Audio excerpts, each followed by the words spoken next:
The moment before Alara Vance died, she felt nothing but relief. Not fear, not panic, just the cold certainty that falling might finally end the years of starvation, the midnight beatings, the slow erasure of everything she'd once been. Her stepmother's hand shoved hard between her shoulder blades, and the cliff edge crumbled beneath her feet. Wind screamed past her ears. The rocks below waited with indifferent patience. But Duke Adrian Blackthorne saw what happened, and unlike everyone else in her life, he refused to look away. Want to know if she survives? Stay until the end. Hit that like button and drop a comment telling me what city you're watching from. I want to see how far this story travels. The morning Alara turned 23, she woke up on the kitchen floor. Not because she'd fallen, not because she'd fainted from hunger, though that had happened twice before. She woke there because the small storage room off the scullery, the space she'd been sleeping in for the past 4 years, had flooded during the night. The ancient pipes had finally given up, and when she'd tried to salvage her few possessions, her stepmother Cordelia had locked the door from the outside. "You'll sleep where servants sleep," Cordelia had said through the wood, her voice honey-sweet, "since you insist on behaving like one." So Alara had curled up on the cold stone floor near the dying kitchen fire, her father's old coat wrapped around her shoulders. It still smelled like him sometimes, if she pressed her face into the collar. Tobacco and old books and the lavender oil he'd used for his headaches. That smell was the only thing left of Thomas Vance, aside from the crumbling estate that bore his name. She pushed herself up slowly, joints protesting. The gray light filtering through the high windows told her it was just past dawn. If she hurried, she could get the breakfast started before Cordelia came down. If she was lucky, her stepsister Vivian would sleep late, still recovering from last night's dinner party. Alara's stomach cramped at the thought of food. She'd eaten nothing yesterday except the burnt ends of bread the cook had tossed aside. Cordelia kept the pantry locked now, kept everything locked. Said it was to prevent theft, but everyone knew the only thief in Vance Manor was hunger itself. The kitchen door swung open. Mrs. Hewitt, the elderly cook, stopped short when she saw Alara. Her weathered face creased with something that might have been pity, quickly hidden. "Up already, miss? Please don't call me that." Alara's voice came out rough. She cleared her throat. "Just Alara. You know she hates it when anyone uses my title." "You're still the master's daughter. Mrs. Hewitt." Alara met her eyes. "Please." The old woman's jaw worked like she was chewing something bitter. Finally, she nodded. "There's porridge from yesterday. I can warm it." "I'll do it. You should rest your hip." "My hip is fine." "Your hip is never fine. You soak it with liniment every night. I can smell it." Mrs. Hewitt made a sound halfway between a laugh and a sigh. She lowered herself into the chair by the hearth, the movement careful. "Your father would be ashamed, seeing you like this." "My father is dead." Alara stirred the cold porridge, trying to make it look like something edible. "And if he'd lived, none of this would have happened." "You sound bitter." "I am bitter. I'm also cold, hungry, and sleeping on floors." She paused. "But at least I'm honest about it." The older woman watched her with those sharp gray eyes that missed nothing. "The Duke's coming today?" Alara's hand stilled on the spoon. "What?" "Duke Blackthorne. He sent word last week, said he'd be calling on the household to discuss the Northern Road contracts." Cordelia never mentioned. "Of course she didn't. Why would she tell you?" Mrs. Hewitt shifted in her chair. "But the whole staff knows. She's been in a state about it for days. Had poor Vivian fitted for 3 new dresses." Alara's mind raced. The Duke of Blackthorne rarely left his estate in the north. He was known for being ruthless in business, cold in demeanor, and entirely uninterested in the petty social machinations of provincial society. If he was coming here, it meant something significant. It also meant Cordelia would want Alara invisible. "She'll lock me in the cellar," Alara said quietly. "Probably. Or send me to the village on some errand that takes all day." "More likely." Mrs. Hewitt leaned forward. "But child, listen. This might be your chance." "My chance for what? To embarrass myself in front of a duke? To prove I'm exactly what Cordelia says I am? A burden? A failure? A girl who couldn't manage her own inheritance? To be seen." The cook's voice turned fierce. "Someone outside this house, someone with power. He could see what's happening here." Alara wanted to laugh, but it would have come out broken. "Mrs. Hewitt, men with power, don't see girls like me. They see what they're told to see. And Cordelia is very good at telling stories. Before the old woman could respond, footsteps echoed in the hallway above. Sharp heels on marble. Cordelia was awake. Alara moved fast, abandoning the porridge, grabbing the ash bucket and brush. If Cordelia found her idol, there would be consequences. There were always consequences. She was halfway up the servants' stairs when the voice called down. "Alara!" She stopped, took a breath, turned. Cordelia Vance stood at the top of the stairs in a morning gown of deep emerald silk, her blonde hair perfectly arranged despite the early hour. She was beautiful the way a knife was beautiful, all clean lines and careful edges. When Alara's father had married her 8 years ago, everyone had called it a fairy tale. The wealthy widower and the graceful widow, each with a daughter forming a new family. No one wrote fairy tales about what happened after the wedding. "Yes, ma'am?" Cordelia's smile didn't reach her eyes. "The Duke of Blackthorn will be visiting this afternoon. You'll make yourself scarce." "I could help with preparations?" "You'll make yourself scarce," Cordelia repeated, each word precisely placed. "I've arranged for you to deliver some correspondence to the village. It's quite urgent. You'll leave within the hour." "The village is 6 miles. Then you'd better start walking." The smile sharpened. "Unless you'd prefer to stay. I'm sure the Duke would be fascinated to meet my dear stepdaughter. We could tell him all about how you manage the household accounts." "Oh wait, you don't, do you? Because the last time I trusted you with money, you spent it all on—" She paused delicately. "What was it again, dear?" Alara's throat tightened. She knew this game. Cordelia would reference the missing funds, the ones that had disappeared 3 years ago while Alara still had access to the estate accounts. Everyone believed Cordelia's version, that Alara had stolen from her own family, squandered money on frivolous things, proven herself unworthy of her inheritance. No one knew the truth, that Cordelia had forged the documents herself, that she'd needed Alara discredited before she could begin the legal process of transferring full control of the Vance estate to Vivian.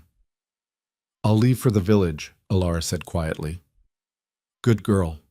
Cordelia descended 2 steps, bringing them almost level. Up close, Alara could see the fine lines around her stepmother's eyes, the careful powder that concealed them. "And Alara? Don't hurry back. In fact, why don't you visit the old church? Spend some time in reflection, prayer perhaps, ask for guidance in becoming a better daughter." The mockery was subtle, layered under false concern. Cordelia had been perfecting this tone for years. Alara said nothing. She'd learned that silence was the only defense that couldn't be weaponized against her. "Oh, and take the old road. The main road is being prepared for His Grace's arrival. We can't have you underfoot, making things untidy." The old road added 2 miles to the journey. Alara would be walking for hours, likely missing both breakfast and lunch. By the time she returned, the Duke would be gone, and Cordelia's performance would be complete. "Yes, ma'am." Cordelia brushed past her, trailing expensive perfume. At the bottom of the stairs, she paused. "You know, there are orphanages that would take a girl like you, homes for the indigent. I've been generous, allowing you to stay. Some might say too generous." "Some might," Alara agreed, her voice empty. "Remember that." Then she was gone, her silk skirts whispering against the marble like secrets. Alara stood on the stairs, ash bucket in hand, and felt the familiar numbness settle over her. It was easier than rage, safer than hope. She'd survived 4 years of this by becoming small, quiet, forgettable, by accepting that the girl she'd been, Thomas Vance's beloved daughter, heir to a respectable estate, a young woman with prospects and plans, that girl was dead. This Alara was just trying to make it through another day. She delivered the ash bucket to the scullery, washed her hands and face in the cold water, and changed into her only decent dress. It had been good fabric once, before years of wear had faded it to a tired gray blue. The hem was carefully mended where she'd caught it on a fence. The sleeves were let down as far as they could go, but her wrists still showed, pale and thin. Mrs. Hewitt pressed a small bundle into her hands as she left. "Bread and cheese. Don't argue." "She'll notice it's missing. I'll say the cat got it. Now go." The morning air bit cold as Alara stepped outside. October had turned the gardens brown, and the first frost had come last week. She pulled her father's coat tighter and started walking. Vance Manor sat on a hill overlooking the coast, connected to the village below by two roads. The main road was broad and well-maintained, curving elegantly through the countryside. The old road, the one Cordelia had assigned her, was narrow, rutted, and ran along the cliff edge for nearly a mile before cutting inland. Alara had always hated that stretch. The drop was sheer, the path crumbling in places, and the wind came off the ocean like it had personal grievances. But she walked it anyway, because she'd been told to, and because resistance had been beaten out of her so thoroughly, she sometimes forgot what it felt like. The village was busier than expected. Farmers had brought the last of the harvest to market, and the dock workers were securing boats against the weather that everyone said was coming. Alara delivered the correspondence, meaningless letters to businesses that barely knew the Vance name anymore, and tried not to notice the way people looked through her. She'd been invisible for so long, sometimes she wondered if she'd actually disappeared. The church was cold and empty. She sat in the back pew, not praying exactly, but thinking about her father, who'd loved her fiercely and died too soon, about the year after his death, when Cordelia had still pretended kindness, about the slow transformation as kindness became criticism, criticism became punishment, and punishment became a way of life, about the moment she'd realized no one was coming to save her. She must have sat longer than she thought, because when she emerged, the sun was already past its peak. If she hurried, she might make it back before dark. If she was lucky, Cordelia would be so pleased with the Duke's visit that Alara's late return would go unpunished. She wasn't lucky. She never had been. The old road was worse in the fading light. Alara picked her way carefully, watching for loose stones. The wind had picked up, shoving at her back, making the dead grass hiss. Below, the ocean threw itself against the rocks with patient violence. She was halfway along the cliff path when she heard the carriage. Alara glanced back. A small enclosed carriage was moving up the road behind her, moving too fast for the rough terrain. The driver was hunched against the wind, focused on controlling the horses. She pressed herself against the hillside to let them pass, but as the carriage drew level, it slowed. The door opened. "Miss Vance?" Cordelia leaned out, her face a mask of concern. "What fortune? We've been searching everywhere for you." Alara's stomach dropped. We have a guest, dear. He's been asking about you specifically. Isn't that wonderful?" No, nothing about this was wonderful. Cordelia's smile was too bright, too sharp. This was a trap, but Alara couldn't see the shape of it yet. "The Duke wishes to meet you," Cordelia continued. "Do get in. We mustn't keep him waiting." Every instinct screamed at Alara to run. But where would she go? She had no money, no allies, nowhere to hide that Cordelia couldn't find her. She climbed into the carriage. Vivian sat across from her mother, dressed in pale pink silk, her golden curls elaborately arranged. She looked like a porcelain doll, pretty and perfect and entirely under Cordelia's control. "Hello, Alara," Vivian said softly. Vivian. They'd been friends once, sort of. Two girls thrust together by their parents' marriage, trying to make the best of it. But Cordelia had poisoned that too, turning Vivian into an extension of herself, teaching her that love was conditional and cruelty was strength. The carriage lurched forward. Alara grabbed the strap to steady herself. "The Duke has been most interested in the estate," Cordelia said conversationally. "He's considering investing in the northern roads, you know. It could mean significant prosperity for the region." "That's wonderful," Alara managed. "Yes, of course he wanted to meet all members of the household. I explained your circumstances, your preference for solitude, your difficulty with social situations." Cordelia's tone remained light, sympathetic. He was very understanding. Alara's hands clenched in her lap. Cordelia was building a narrative, carefully laying groundwork. Whatever was about to happen, she'd already crafted the story that would explain it. "Where are we going?" Alara asked. "The manor is the other direction. We're taking the scenic route. The Duke wished to see the coastline." Lies. All lies. But Alara couldn't prove it, couldn't fight it, couldn't do anything but sit in the swaying carriage and wait for whatever came next. The carriage stopped. They were on the highest point of the cliff path, where the road narrowed to barely more than a cart track. On one side, the hill rose steep and rocky. On the other, nothing but air and 100-foot drop to the churning ocean. "Out," Cordelia said pleasantly. Alara didn't move. "Why?" "Because I told you to." The pleasantness cracked, showing the steel beneath. Now. Vivian wouldn't meet her eyes. Alara climbed out slowly.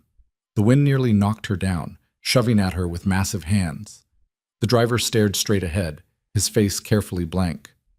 Cordelia descended gracefully, her skirt snapping in the wind. She moved close to Alara, so close their faces were inches apart. "Do you know what the Duke asked me?" she said quietly, her voice barely audible over the wind. "He asked why Thomas Vance's daughter was living like a servant. He asked if you were being cared for properly. He asked to speak with you directly." Alara's breath caught. Someone had noticed. Someone had questioned. "He was going to investigate," Cordelia continued. "Can you imagine? All my work, all my careful planning, threatened by one man's inconvenient curiosity." Her smile was terrible. "I can't allow that." Understanding came too late. "No." Cordelia's hand shot out, shoving hard into Alara's chest. Alara stumbled backward. Her heel caught the edge.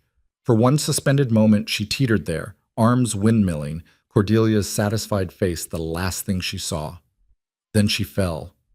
Wind screamed past her ears. The sky wheeled overhead. Time stretched into something elastic and strange. She thought of her father. She thought of all the ways she'd tried to survive. She thought that maybe dying was just another kind of escape. The rocks rose up to meet her, and then hands caught her wrist. The jolt nearly ripped her arm from its socket. Alara slammed against the cliff face, breath knocked from her lungs. Someone was gripping her wrist with crushing strength, holding her suspended over nothing. "I've got you," a man's voice, strained with effort. "Don't let go." She looked up. A stranger hung halfway over the cliff edge, one arm braced against the rock, the other locked around her wrist. He was dark-haired, sharp-featured, his gray eyes intense with focus. Blood dripped from where the rocks had cut his hand. Behind him, another man was pulling him back, shouting something Alara couldn't hear over the wind and her own thundering heartbeat. They hauled her up. Strong hands dragged her over the edge and onto solid ground. Alara collapsed onto the dirt, gasping, shaking so hard her teeth chattered. "What in God's name?" The stranger who'd caught her rounded on Cordelia, his voice cutting through the wind like a blade. "Did you push her?" "Your Grace!" Cordelia's voice was pure shock, pure horror. "How terrible! She must have stumbled.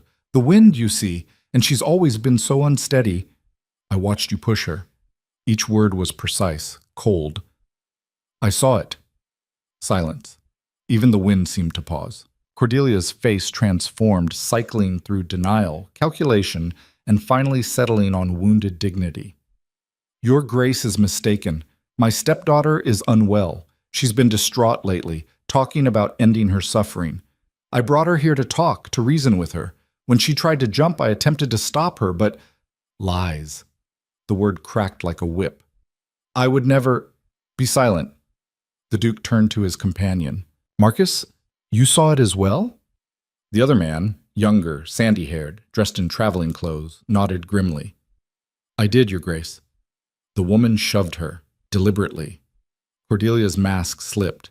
For just a moment, pure rage flashed across her face. Then it smoothed again, becoming confused concern. "This is absurd. Your Grace, you must understand. Alara has been troubled for months. Ask anyone in the village. Ask our servants. She's unstable, prone to dramatics. Is that why you told me she preferred solitude?"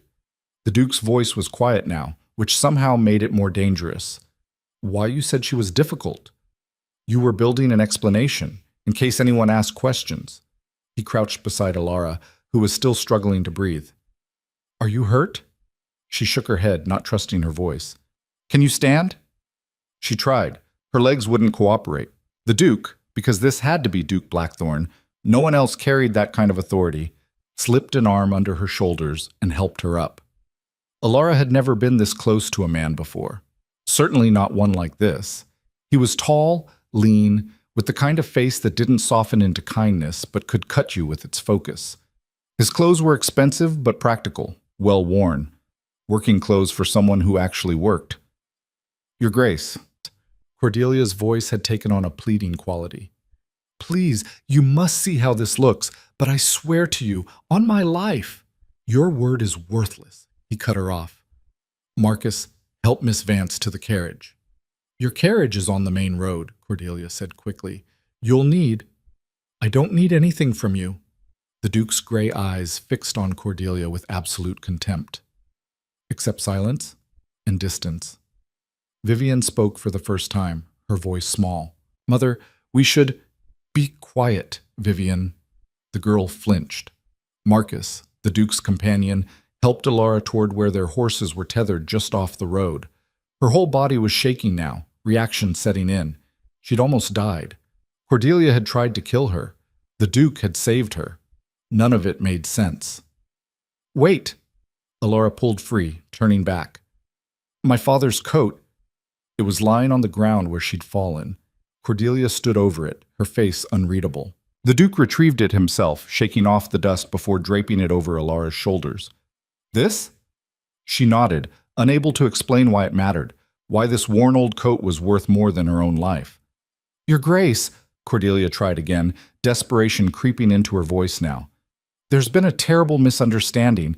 If you would just allow me to explain... You're done explaining. The Duke's voice could have frozen oceans. You're done lying, manipulating, and playing games with people's lives. When I return to the manor, we'll be having a very different conversation than the one I planned. He turned to Alara. Can you ride? I think so. Marcus will take you to the manor. I'll deal with this. But, Miss Vance... His eyes met hers, and for the first time she saw something other than cold authority. Something almost gentle. You're safe now. I promise you that. Promises were dangerous things. Alara had learned not to trust them. But standing there on the cliff path, her stepmother's hatred finally exposed, the ocean raging below, and this stranger offering protection, what choice did she have? She let Marcus help her onto his horse. As they started down the road, she looked back once. The Duke stood between her and Cordelia like a wall. Behind him, Vivian was crying silently in the carriage. Cordelia's mask had finally shattered completely, showing the fury beneath. And Alara realized something. She wasn't afraid anymore. Not of Cordelia. Not of what came next. Not even of hoping. For the first time in 4 years, someone had seen the truth. Someone had acted. Someone had refused to look away. The horse's steady rhythm carried her toward whatever came next, and Alara wrapped her father's coat tighter around her shoulders and let herself believe, just for a moment, that she might actually survive this. That she might even deserve to. The thought was radical, dangerous, fragile as new ice. But it was hers, and for now that was enough. The ride back to Vance Manor felt longer than the distance justified.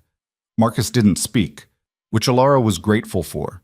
She couldn't have formed words if she'd tried. Her mind kept replaying the moment. Cordelia's hands against her chest, the weightless terror of falling, the certainty that it was finally over. Except it wasn't over. Someone had caught her. The manor appeared through the trees, its gray stone walls stark against the darkening sky. Alara had grown up here, played in these gardens, run through these halls. Once upon a time, it had felt like home. Now it looked like a prison she'd miraculously escaped.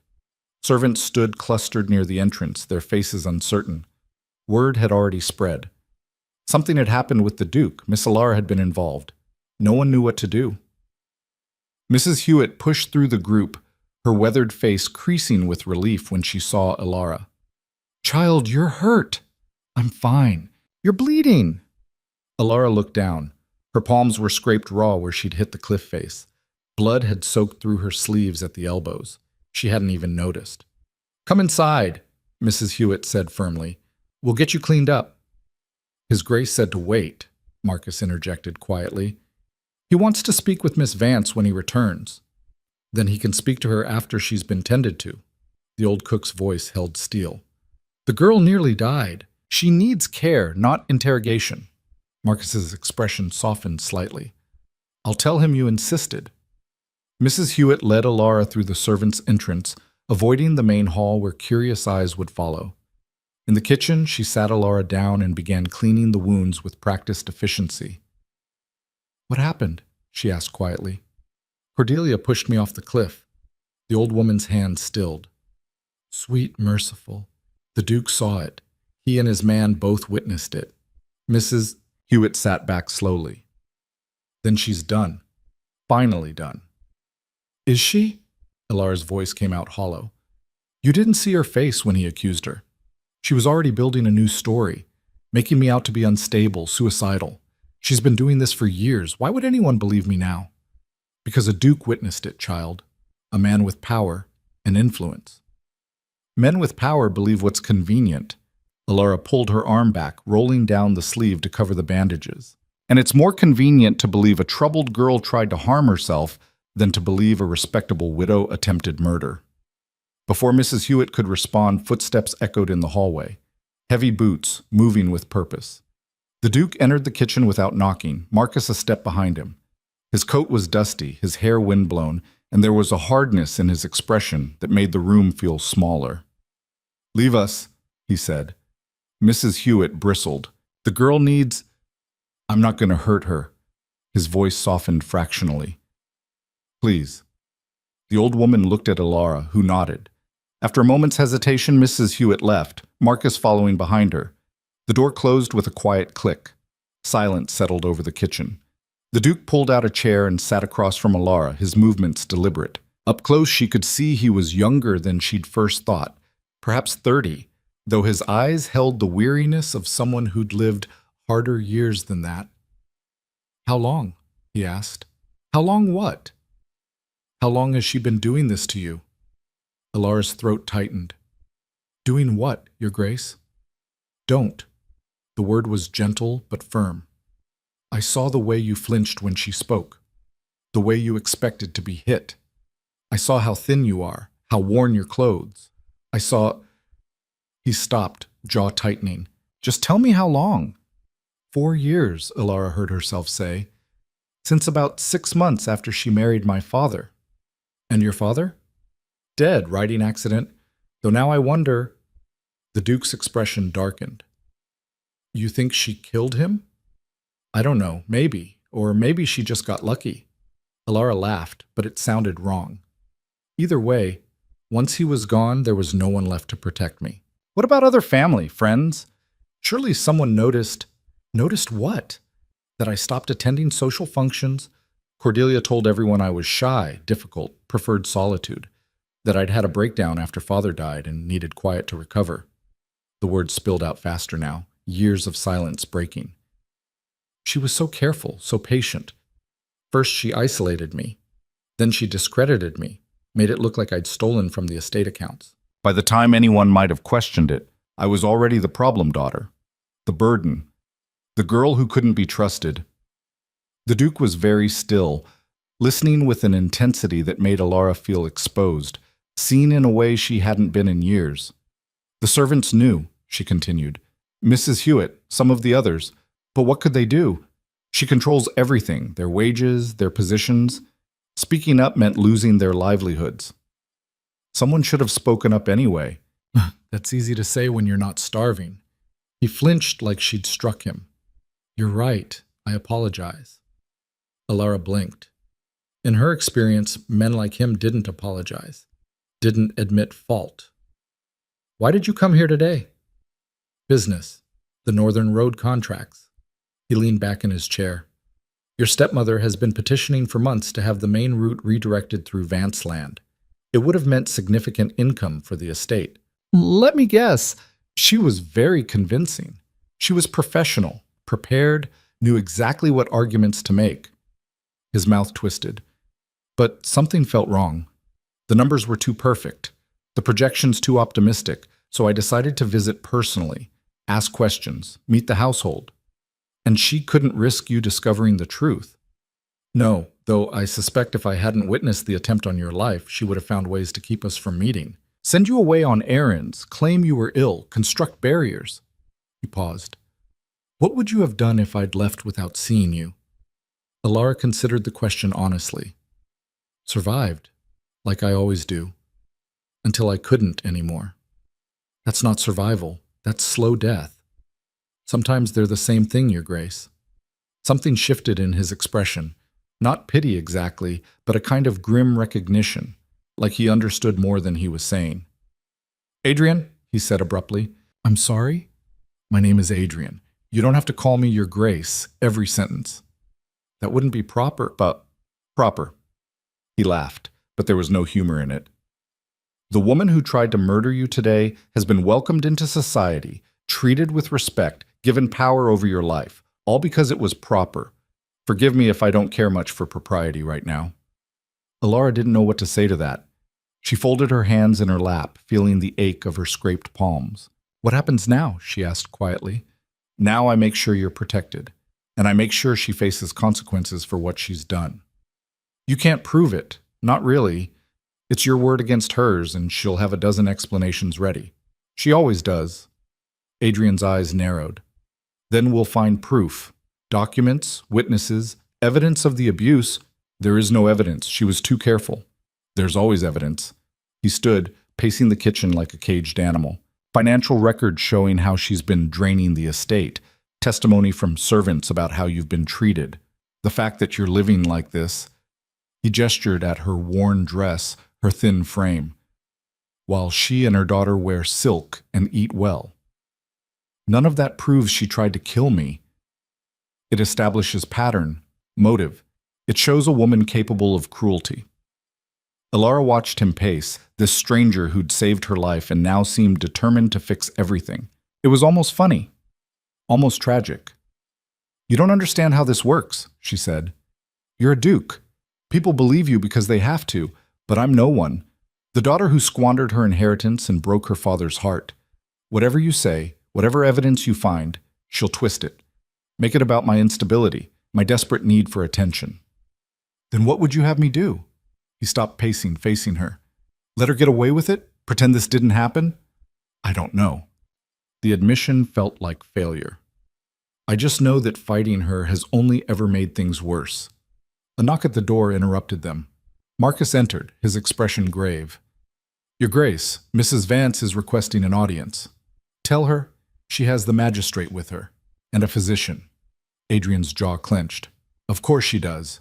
Alara's stomach dropped. She's building her case. The unstable stepdaughter who tried to harm herself, requiring medical intervention and legal oversight. That's not what happened. Doesn't matter. She's controlling the narrative. Alara stood, her legs unsteady. By tomorrow, half the county will believe I threw myself off that cliff, and you'll be the well-meaning duke who tried to help a disturbed girl. I won't let her. You can't stop her, not without destroying your own reputation in the process. She met his eyes. Think about it.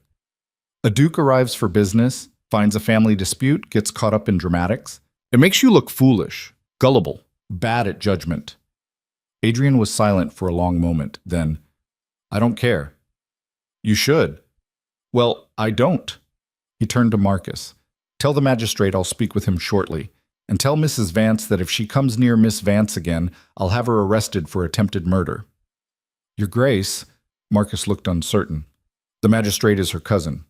Of course he was. Cordelia had spent years building connections, ensuring loyalty, creating a network of people who owed her favors or feared her influence. Then we'll bring in a magistrate from another county, Adrian said. One she doesn't own. That will take time. Days at least. Then we have days. He looked at Alara.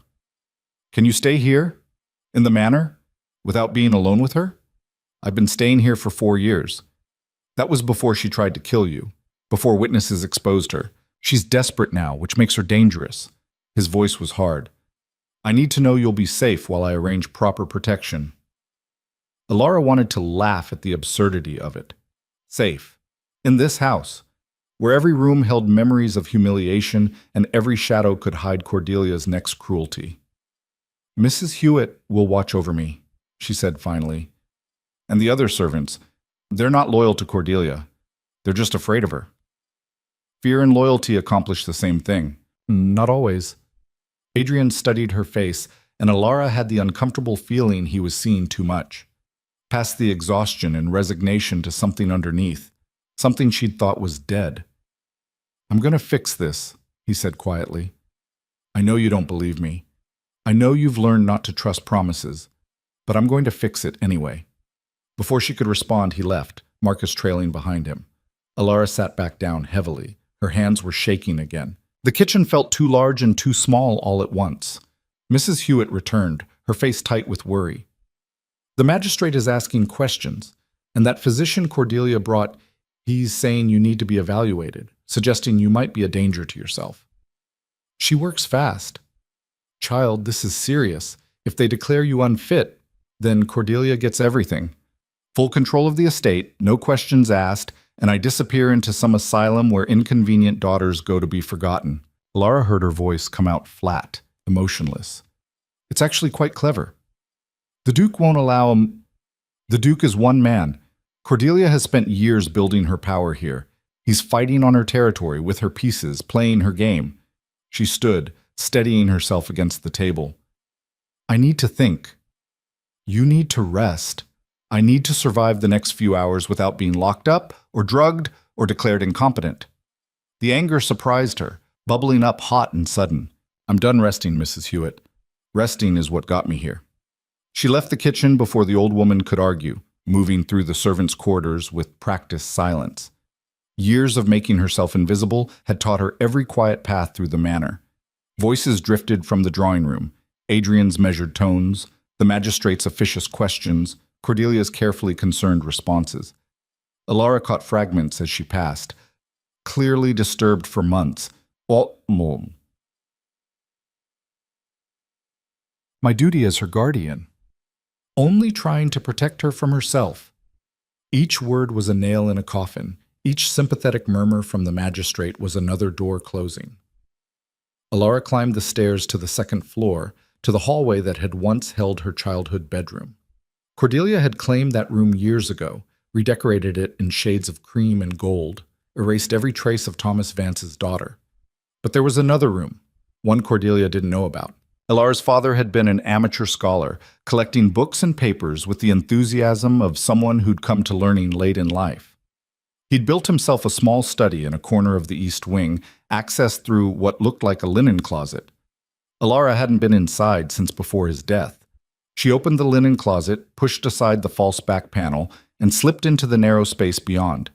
The study was exactly as she remembered. Dust covered everything, the desk, the shelves, the papers still scattered where her father had left them. His reading glasses sat beside an open book.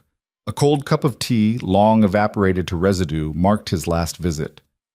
Alara stood in the doorway, throat tight. This room held the ghost of who she'd been. The girl whose father had taught her to read Latin, to debate philosophy, to question everything. The girl who'd had dreams beyond survival. She crossed to the desk and began searching. Her father had been meticulous about records. He'd documented everything, expenses, contracts, correspondence. If there was evidence of what Cordelia had done, if there were answers anywhere, they'd be here. She found the estate accounts first. Her father's neat handwriting covered the pages, tracking every penny spent and earned. Then another set of books, in a different hand. Cordelia's forgeries, carefully created to frame Alara for theft. But her father's originals told a different story. Alara's hands shook as she compared them. Here was the proof that the missing money had been transferred to accounts in Cordelia's name. Here were the forged signatures, the altered dates, the carefully constructed lies. She kept searching. Letters. Dozens of them, from Cordelia to her father during their courtship. Sweet words and careful manipulation, calculated seduction, masquerading as romance. And underneath, in her father's handwriting, doubts he'd never voiced aloud. She asks many questions about the estate's value. Vivian seems afraid of her. I wonder if I've made a mistake. Alara doesn't trust her. My daughter has good instincts. The last entry was dated 2 days before his death. Alara pressed her hand to her mouth, fighting the sob that threatened to break free. He'd known, or suspected, and he'd died before he could act on it. Footsteps in the hallway outside. Alara froze, listening. The steps were light, hesitant, not Cordelia's sharp heels or the heavy tread of men's boots. Alara? Vivian's voice was barely a whisper. Are you here? For a long moment, Alara didn't answer. Vivian was Cordelia's daughter, Cordelia's creature. Anything Alara said would be reported back. Please, I need to talk to you. Against her better judgment, Alara emerged from the study. Vivian stood in the hallway, still dressed in her pink silk, her perfect curls disheveled. She'd been crying. What do you want? To apologize, Vivian's voice cracked, for not stopping her, for not speaking up, for being a coward. You're her daughter. What were you supposed to do? Something, anything. Vivian wrapped her arms around herself. I knew what she was doing to you. I saw it every day. And I told myself it wasn't my fault, that I couldn't help, that speaking up would just make her angry at me too. You were right, it would have. That doesn't make it acceptable. Vivian met her eyes, and for the first time, Ilara saw something real there. Not the porcelain doll her mother had crafted, but a frightened girl trapped in a role she'd never chosen. She's downstairs right now, telling the magistrate you're insane. She has documents prepared, papers that will give her full control of your inheritance and have you committed to an institution. I know. The Duke is fighting it, but the magistrate is already convinced. Mother's been paying him for years. Vivian's hands twisted in her skirts. She's going to win, Ilara. Unless what? Unless someone testifies against her. Someone she can't discredit or control. Vivian took a shaky breath. Someone like her own daughter. Ilara stared at her. She'd destroy you. I know. She'd cut you off, turn society against you, make your life hell. I know. Vivian's chin lifted, and in that moment she looked stronger than Ilara had ever seen her. But I can't be part of this anymore. I can't watch her do this and stay silent. Why now? Why not years ago? Because I was afraid. The admission came out raw. Because I was weak. Because I told myself that being comfortable was worth more than being honest. Vivian's eyes glistened. But today I watched my mother try to murder you. And I did nothing. Just sat in the carriage and did nothing. You couldn't have stopped her. I could have screamed, called for help, something. She shook her head. If I do nothing now, I'm no better than she is. Ilara wanted to trust her, wanted to believe this wasn't another manipulation, another trap. But years of Cordelia's games had taught her to question everything. What would you testify to? She asked carefully. Everything. How she treated you, the things I saw, the beatings, the starvation, the deliberate cruelty. How she forged those documents to frame you for theft. How she talked about you when you weren't there, planning ways to get rid of you. Vivian's voice grew stronger. I'll tell the truth, Ilara. All of it. Even if it ruins me. It will. Then I'll be ruined. She reached out, hesitated, then took Ilara's hand. Please, let me do this one decent thing. Before Ilara could respond, a crash echoed from downstairs. Shouting. Cordelia's voice rising in fury, Adrian's cutting through it like steel. Both girls ran to the staircase. Below, in the entrance hall, chaos had erupted. Adrian stood toe-to-toe with Cordelia, his face carved from stone. The magistrate was trying to intervene, stammering about proper procedure. Mrs. Hewitt had appeared from somewhere, flanked by other servants. And in Adrian's hand he held documents, papers that looked very much like the ones Ilara had just found in her father's study. You broke into my private rooms, Cordelia shrieked. This is outrageous. These are Thomas Vance's papers, Adrian said coldly, found in his private study, documenting your fraud, your forgeries, your systematic theft of his daughter's inheritance. Those could be fabricated. By whom? Your dead husband? Adrian's voice was deadly quiet now. Or perhaps you'll claim Miss Vance created them, despite having no access to her father's study and no knowledge of his handwriting? The magistrate cleared his throat. Your Grace, while these are certainly concerning, they prove motive, Adrian interrupted. They prove a pattern of deception. Combined with 2 witnesses who saw her attempt murder today, they paint a very clear picture. 2 witnesses who are your employees, Cordelia shot back. She'd regained her composure, her face a mask of wounded dignity. Your Grace, I understand you've been deceived. My stepdaughter is very good at playing the victim, at manipulating sympathies, but surely you can see... I can see a woman who's about to be arrested. On what grounds? The word of a disturbed girl and a duke who's been led astray by a pretty face? The hall went deathly silent. Adrian smiled, and it was terrible to see. No, Mrs. Vance, on the testimony of your own daughter. All eyes turned to the staircase. Vivian stood at the top, pale but steady. Ilara was beside her, though she didn't remember moving. Vivian, Cordelia's voice turned honey-sweet. Darling, come down here. This has all been a misunderstanding. No, Mother. Vivian descended the stairs slowly, each step deliberate. It hasn't. You don't know what you're saying. You're confused. I'm not confused, I'm ashamed. She reached the bottom of the stairs, facing Cordelia directly. I should have spoken up years ago. I should have told someone what you were doing. I was too afraid, too selfish. But I won't be anymore. Cordelia's mask cracked. Be very careful, Vivian. Think about what you're saying. Think about what you'll lose. I've already lost my self-respect. I don't have much else worth keeping.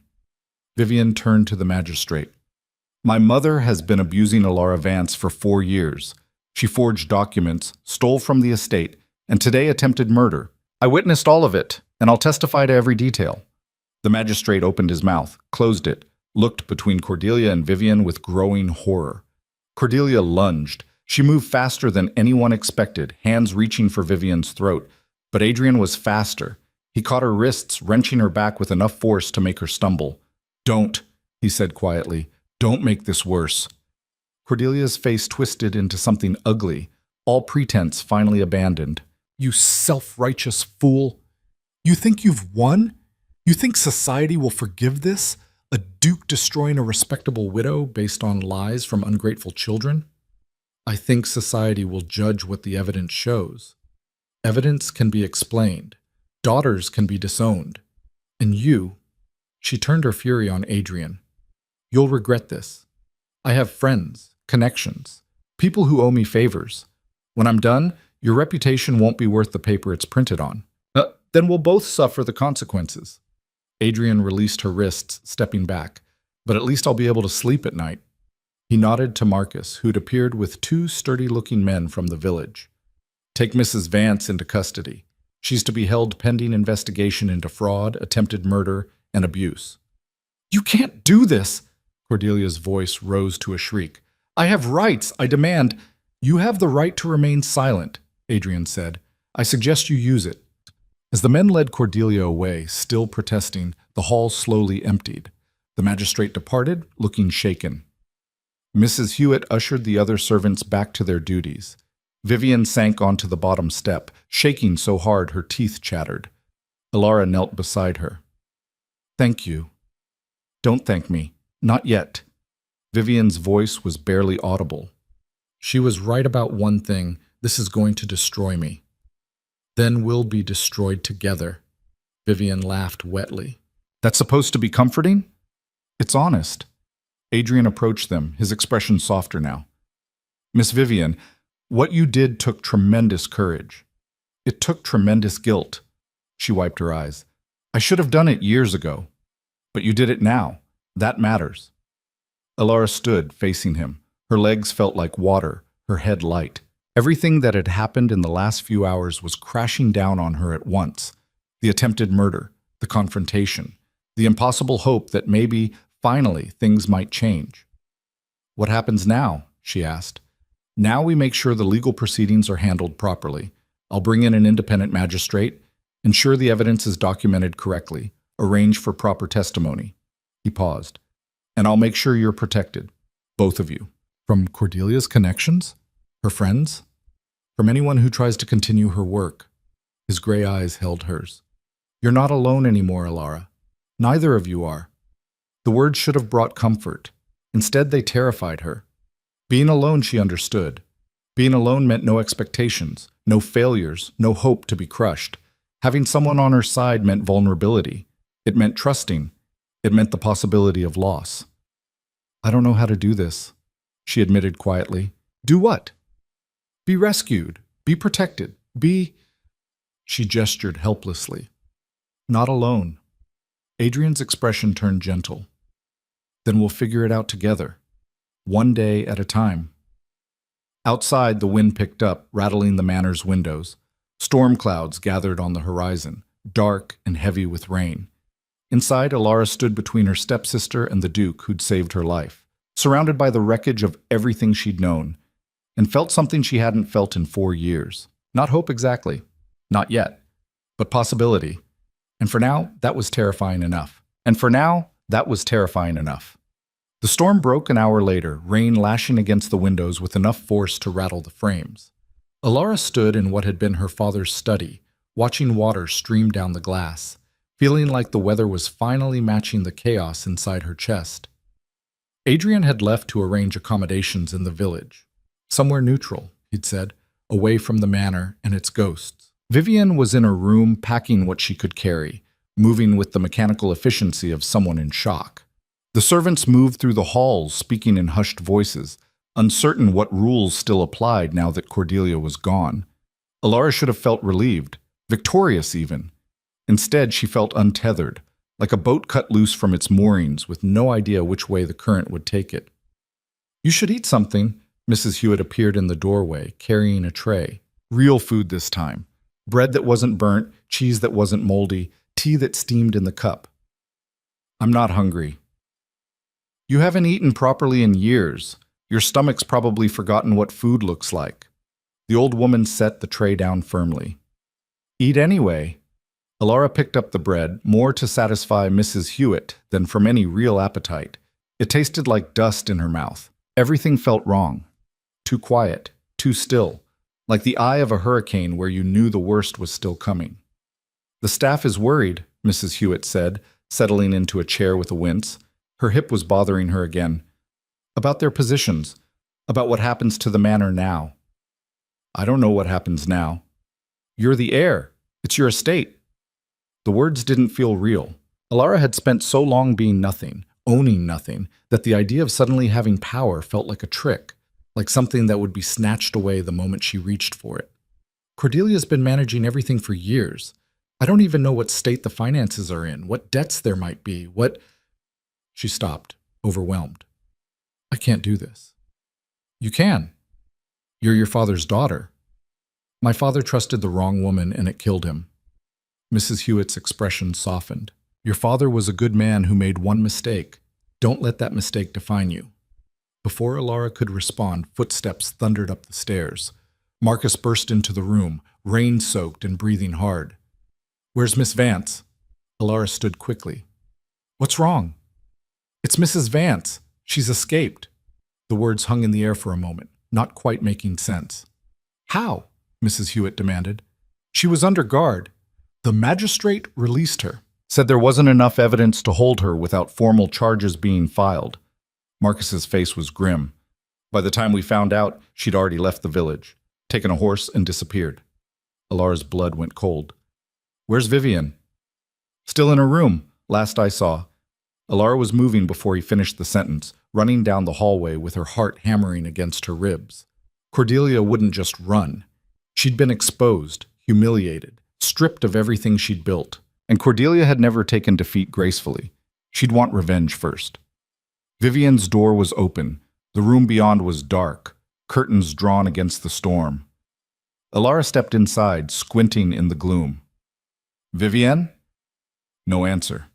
She moved deeper into the room, navigating around furniture she knew by memory. The wardrobe stood open, half empty. Vivian's traveling bag lay on the bed, partially packed. Then Alara saw the window, open despite the rain, curtains whipping in the wind, and blood on the windowsill. "No!" The word came out strangled. She rushed to the window, leaning out into the storm. Below, the garden stretched dark and rain-swept. No sign of movement, no figure running across the grounds. But there, caught on the trellis below the window, a scrap of pink silk. Marcus appeared behind her, swearing when he saw the open window. "She took her. Cordelia took her own daughter." "We have to find them. In this weather? In the dark?" Marcus shook his head. "We don't even know which direction they went." "Then we search all directions." Alara turned to face him, and something in her voice must have been fierce because Marcus actually stepped back. "That woman has spent 4 years making my life hell. I'm not letting her hurt anyone else." "Miss Vance, be reasonable." "I'm done being reasonable. Reasonable got me starved and beaten and nearly killed. Now someone help me find a lantern and a coat, or get out of my way." Mrs. Hewitt appeared in the doorway, her face pale. "The horses are gone. All of them except the old mare, and she's lame." Alara wanted to scream, wanted to put her fist through the wall, through something, anything. But rage wouldn't help Vivian. Rage was what Cordelia expected, wild emotion that could be used against her. She forced herself to think. Where would Cordelia go? Not the village, where Adrian had allies. Not the main roads, where she could be easily followed. Somewhere isolated, somewhere she could hide, or the cottage. Alara's breath caught. The old groundskeeper's cottage, on the north edge of the property. Marcus frowned. I thought that place was abandoned. It is, but Cordelia used to meet someone there. I saw her once, about a year ago, when I was gathering wood. Alara grabbed her father's coat from where it hung over a chair. She didn't know I saw, but I watched her go inside, and whoever she was meeting, they stayed for hours. That doesn't mean it's isolated. It's on Vance's property, so she'd know the path even in the dark, and it's close to the cliff paths. Alara's stomach twisted. If she wanted to hurt Vivian to make a point about betrayal, she didn't finish the sentence, didn't need to. Marcus was already moving toward the stairs. I'll get torches. You stay here. I'm coming with you. Miss Vance, she's my stepsister, and this is my fault. The admission hurt to say. If I'd just kept quiet, if I'd let things stay as they were, then you'd be dead, Mrs. Hewitt interrupted sharply. And Vivian would still be trapped in her mother's shadow. This isn't your fault, child. This is Cordelia's choice. Maybe. But that didn't make Alara feel any less responsible. They gathered what they could. 2 working lanterns, rain cloaks, a knife from the kitchen that Mrs. Hewitt pressed into Alara's hand despite her protests. Marcus sent one of the stable boys running to the village to alert Adrian, though in this weather it would take time for anyone to arrive. Time they might not have. The path to the old cottage was barely visible, overgrown with brambles and slick with rain. Alara led the way, her lantern throwing wild shadows across the trees. Every sound made her jump, branches cracking, rain hammering leaves, the distant boom of thunder over the ocean. How much further? Marcus called over the storm. 1/2 mile, maybe less. Her feet slipped on the muddy path and she caught herself against a tree, bark rough under her palms. The knife at her belt felt both foolish and necessary. What was she planning to do with it? Threaten Cordelia? The woman who'd spent years breaking her down wouldn't be intimidated by a kitchen blade, but having it made Alara feel slightly less helpless. The cottage appeared through the trees like something from a nightmare. Stone walls dark with rain, windows gaping empty, door hanging crooked on broken hinges.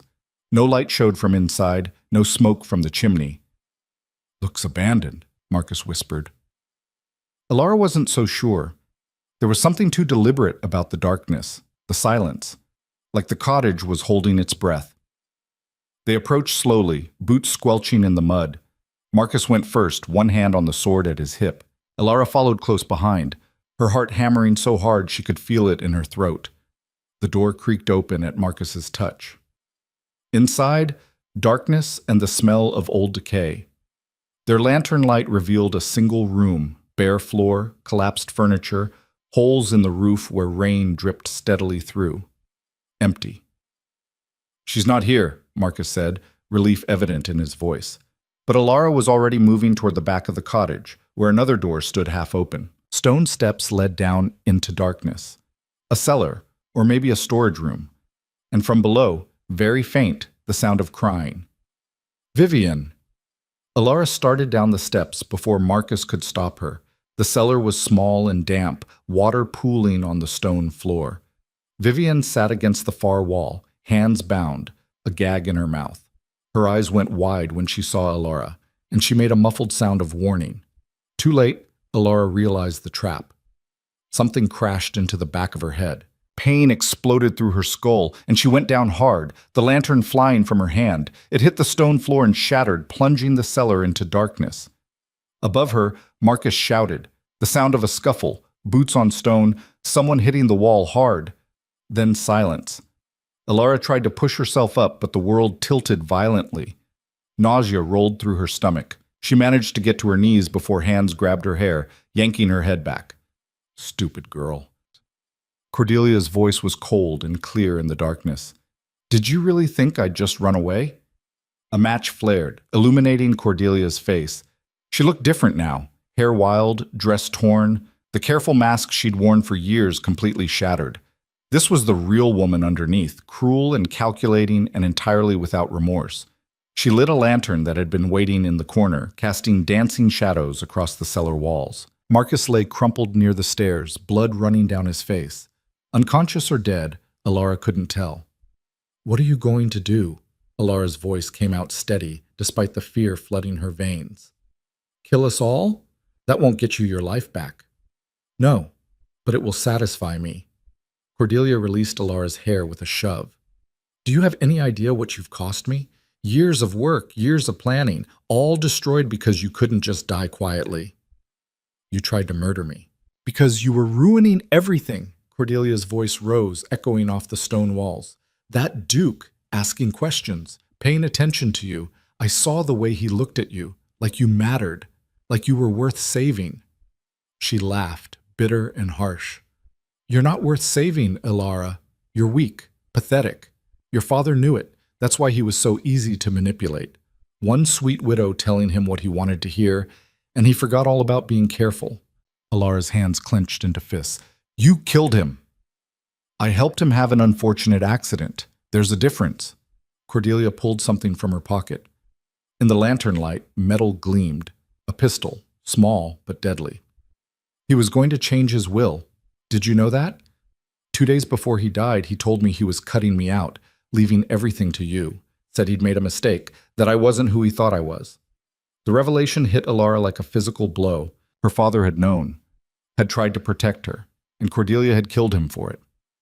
So yes, I arranged his death, and yes, I planned to take everything that should have been mine, and I would have succeeded if you'd had the decency to stay broken. Cordelia's finger moved to the trigger, but you didn't. You found allies. You fought back. You made me look like a fool in front of people who matter. So now what? Alara pushed herself to her feet, swaying but standing. You shoot me? Shoot Vivian? Your own daughter? She's not my daughter anymore. She chose you over me. Cordelia glanced at Vivian, who was sobbing behind her gag. Ungrateful little traitor. I gave her everything. Status, beauty, prospects, and she threw it away to play hero. The gun swung toward Vivian. Alara moved without thinking, throwing herself forward. The gun went off, deafening in the confined space. Pain seared across Alara's shoulder and she crashed into Cordelia, both of them going down in a tangle of limbs and fury. They hit the ground hard. Alara felt her injured shoulder scream in protest, but she held on, grappling for the gun. Cordelia was stronger than she looked, driven by desperation and rage. Her fingers dug into Alara's throat, cutting off air. Black spots danced across Alara's vision. She couldn't breathe, couldn't think. Her hand found the knife at her belt, and she pulled it free, slashing wildly. The blade caught Cordelia's arm and the woman screamed, releasing her grip. Alara gasped for air, rolling away. Her shoulder was bleeding, warm blood soaking through her sleeve. The gun had skittered away somewhere in the darkness. Cordelia was already moving, scrambling toward where the pistol had fallen. Alara lunged after her, tackling her from behind. They crashed into the wall, stone scraping skin. I should have killed you years ago, Cordelia hissed, elbowing Alara in the ribs. Should have made it look like an illness, something slow and quiet. You should have left me alone. Alara got an arm around Cordelia's throat, pulling back hard. Should have taken what you had and been satisfied. I'm never satisfied. That's what makes me strong and you weak. They struggled in the lantern light, two women locked in a battle that had been years in the making. Alara was younger, but Cordelia was vicious, fighting like someone with nothing left to lose. Footsteps on the stairs made them both freeze. Adrian appeared in the doorway, taking in the scene with a single glance. Marcus unconscious, Vivian bound and sobbing, Alara and Cordelia locked together with blood on both of them. Let her go, he said quietly. Cordelia laughed. Or what? You'll shoot me? We both know you won't. You're right, I won't. He descended the last few steps. But you're also going to let her go. Because if you don't, I'll make sure everyone knows exactly what you are. Every detail, every crime, every manipulation. I'll destroy whatever reputation you have left. You'll do that anyway. Maybe. But if you let her go now, I'll make sure the trial is quick, quiet. You'll be sent away, but you won't be publicly humiliated. His eyes were hard as stone. Hurt her more, and I'll make sure your downfall is as public and painful as possible. For a long moment, Cordelia didn't move. Then slowly she released Alara. Alara stumbled forward, caught by Adrian's steadying hand. Her shoulder throbbed, her throat ached, and her whole body was shaking with exhaustion and shock. Marcus, she managed. Breathing. He'll be fine. Adrian kept himself between her and Cordelia. Can you untie Vivian? Alara nodded, moving to her stepsister on unsteady legs. Her fingers fumbled with the knots, slippery with blood. Finally, the ropes came free. Vivian tore the gag from her mouth and immediately started crying, great heaving sobs that shook her whole frame. Alara pulled her close, holding tight despite the pain in her shoulder. You're all right. You're safe now. Behind them, Adrian was securing Cordelia's hands with rope Marcus must have brought. The older woman didn't resist, all the fight suddenly gone out of her. She looked smaller now, diminished. Just a woman who'd wanted more than she had and destroyed lives trying to get it. I would have given you everything, she said quietly, staring at nothing. If you'd just been grateful. If you'd just accepted your place. Alara met her eyes. My place was never at your feet. No, your place was in the ground next to your father. Cordelia's smile was terrible. I failed at that. But don't think you've won. People like you don't win. You're too soft, too trusting. Someone will take advantage eventually. Maybe. Alara straightened, still holding Vivian. But at least I'll be able to look at myself in the mirror. Adrian finished with the ropes and helped Marcus to his feet. The younger man was groggy but conscious, touching the lump on his head with a wince. We need to get you both to a doctor, Adrian said, looking between Alara and Marcus. That shoulder needs proper care. Vivian first. I'm fine, Vivian said shakily. Just scared. You're the one bleeding. Alara looked down. Her sleeve was soaked through, blood dripping onto the floor.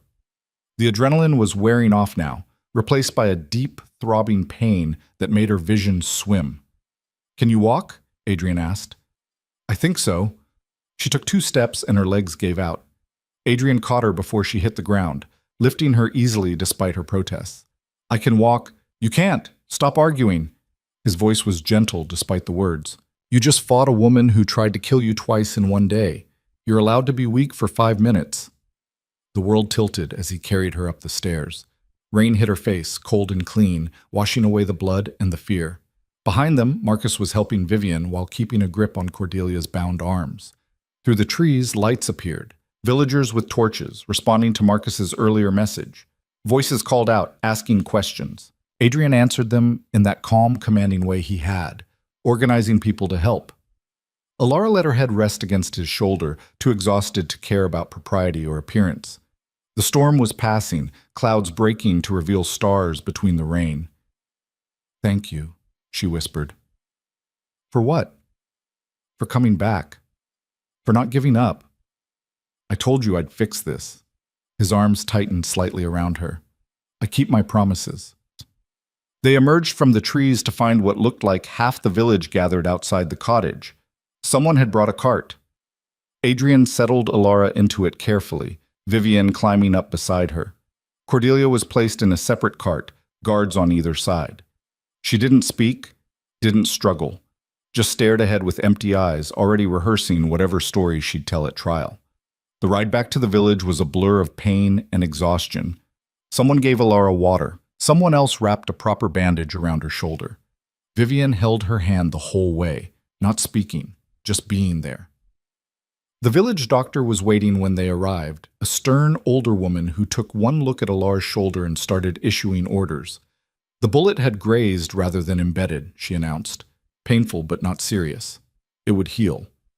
Everything would heal, given time. Alara sat in the doctor's surgery while her wound was cleaned and properly dressed, listening to the rain finally stop outside. Vivian was in the next room being examined for injuries. Adrian was somewhere coordinating with the new magistrate, a man from the county seat who had no connection to Cordelia. For the first time in 4 years, Alara was safe. The realization should have brought relief. Instead, she felt numb, empty. Like she'd spent so long bracing for the next blow that she didn't know how to exist without that constant tension.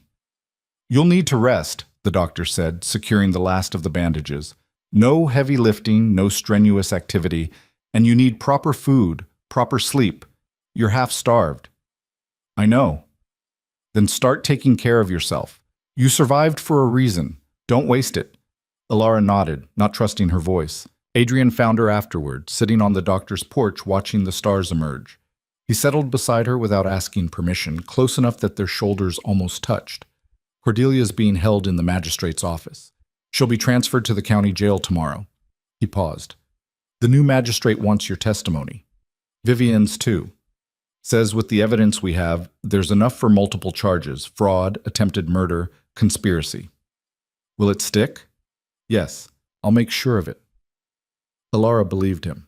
Adrian had that quality. When he said something would happen, you trusted it would. What happens to the estate? She asked. To Vance Manor? It's yours. Always was, legally. Cordelia never had a legitimate claim. Your father's will was clear. She just managed to convince everyone otherwise. He looked at her. You could sell it, start fresh somewhere else. I could. But you won't. It was my father's home, his legacy. Alara pulled her father's coat tighter around her shoulders. I can't just abandon it. Even after everything that happened there, especially after everything that happened there, someone needs to make it a home again. Might as well be me. Adrian smiled, small but genuine. You're stronger than you think. I'm terrified. That's not mutually exclusive. They sat in comfortable silence, listening to the village settle for the night. Somewhere nearby, a dog barked. Someone laughed. Normal sounds of normal life, continuing on despite the drama that had unfolded. What made you come back? Alara asked. To the cottage, I mean. We sent word, but you arrived so fast. I never left. Marcus was supposed to secure accommodations, but I stayed nearby, watching. Adrian's expression turned grim. I knew Cordelia wouldn't just run. People like her, they need the last word. I was afraid she'd come back for you or Vivian.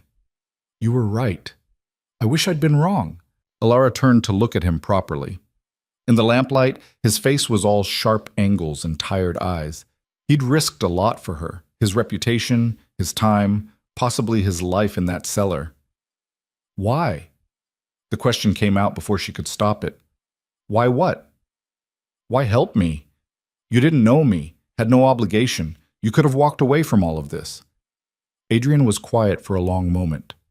When he spoke, his voice was careful. 5 years ago, my sister died. She was married to a man who seemed respectable, charming. Behind closed doors, he was a monster. His jaw tightened. She tried to tell people. No one believed her. They said she was dramatic, seeking attention, causing problems in a good marriage. What happened? She killed herself. Left a note explaining everything, the abuse, the isolation, the ways he'd systematically destroyed her. Adrian's hands clenched into fists. After she died, people finally believed her. Started investigating, found evidence she'd been telling the truth all along. I'm sorry. I'm not telling you this for sympathy. I'm telling you so you understand why I couldn't walk away. He met her eyes. When I saw Cordelia push you, when I heard the way she spoke about you, I saw my sister. Saw what happens when people in power decide someone doesn't matter. Alara didn't know what to say to that. The weight of his grief, his guilt, his determination, it was too much to absorb. You saved me because of her, she said quietly. I saved you because it was right. My sister just made sure I wouldn't hesitate. He stood, offering his hand. Come on, the doctor said you need rest. Alara let him help her up, wincing as her shoulder protested. Everything hurt, her head, her throat, the bullet graze, but underneath the pain was something else, something that felt dangerously like hope. They walked back toward the inn where rooms had been prepared. Vivian was already there, Mrs. Hewitt fussing over her despite the girl's protests. The familiar sounds of care and concern washed over Alara as she entered. This was what safety felt like, what family could be. Adrian stopped at the door to her room. If you need anything, I know, thank you. He nodded and turned to leave. Adrian? The name felt strange in her mouth, too familiar, too intimate, but he'd asked her to use it. Your sister, what was her name? Catherine. Why? I just wanted to know, wanted to remember who I owe my life to. His expression softened. You don't owe her anything, but I think she would have liked you. Then he was gone, leaving Alara alone in a room with clean sheets, warm blankets, and a lock on the door that actually worked. She should have slept, should have rested like everyone kept insisting. Instead, she stood at the window watching the village at night, thinking about tomorrow and the day after and all the days stretching out ahead of her. Days where she'd have to rebuild her life.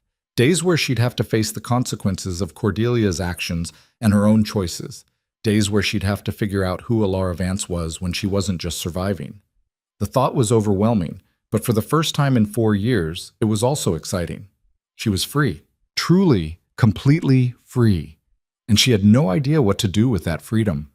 Somewhere in the darkness, a clock struck midnight. A new day beginning. A new life waiting. Alara pressed her hand against the cool glass and made herself a promise. Whatever came next, she would face it standing up. No more cowering, no more accepting, no more making herself small. Cordelia had tried to erase her, had nearly succeeded. But Alara was still here, still breathing, still fighting. And that would have to be enough. For now. The door to her room burst open. Alara spun, heart hammering, reaching instinctively for the knife she no longer carried. But it was only Vivian, pale and shaking, her eyes wild with fear. "She's gone," Vivian gasped. "My mother, they just came to tell me. Someone helped her escape from the magistrate's office. They don't know who, but she's gone, and they found a note."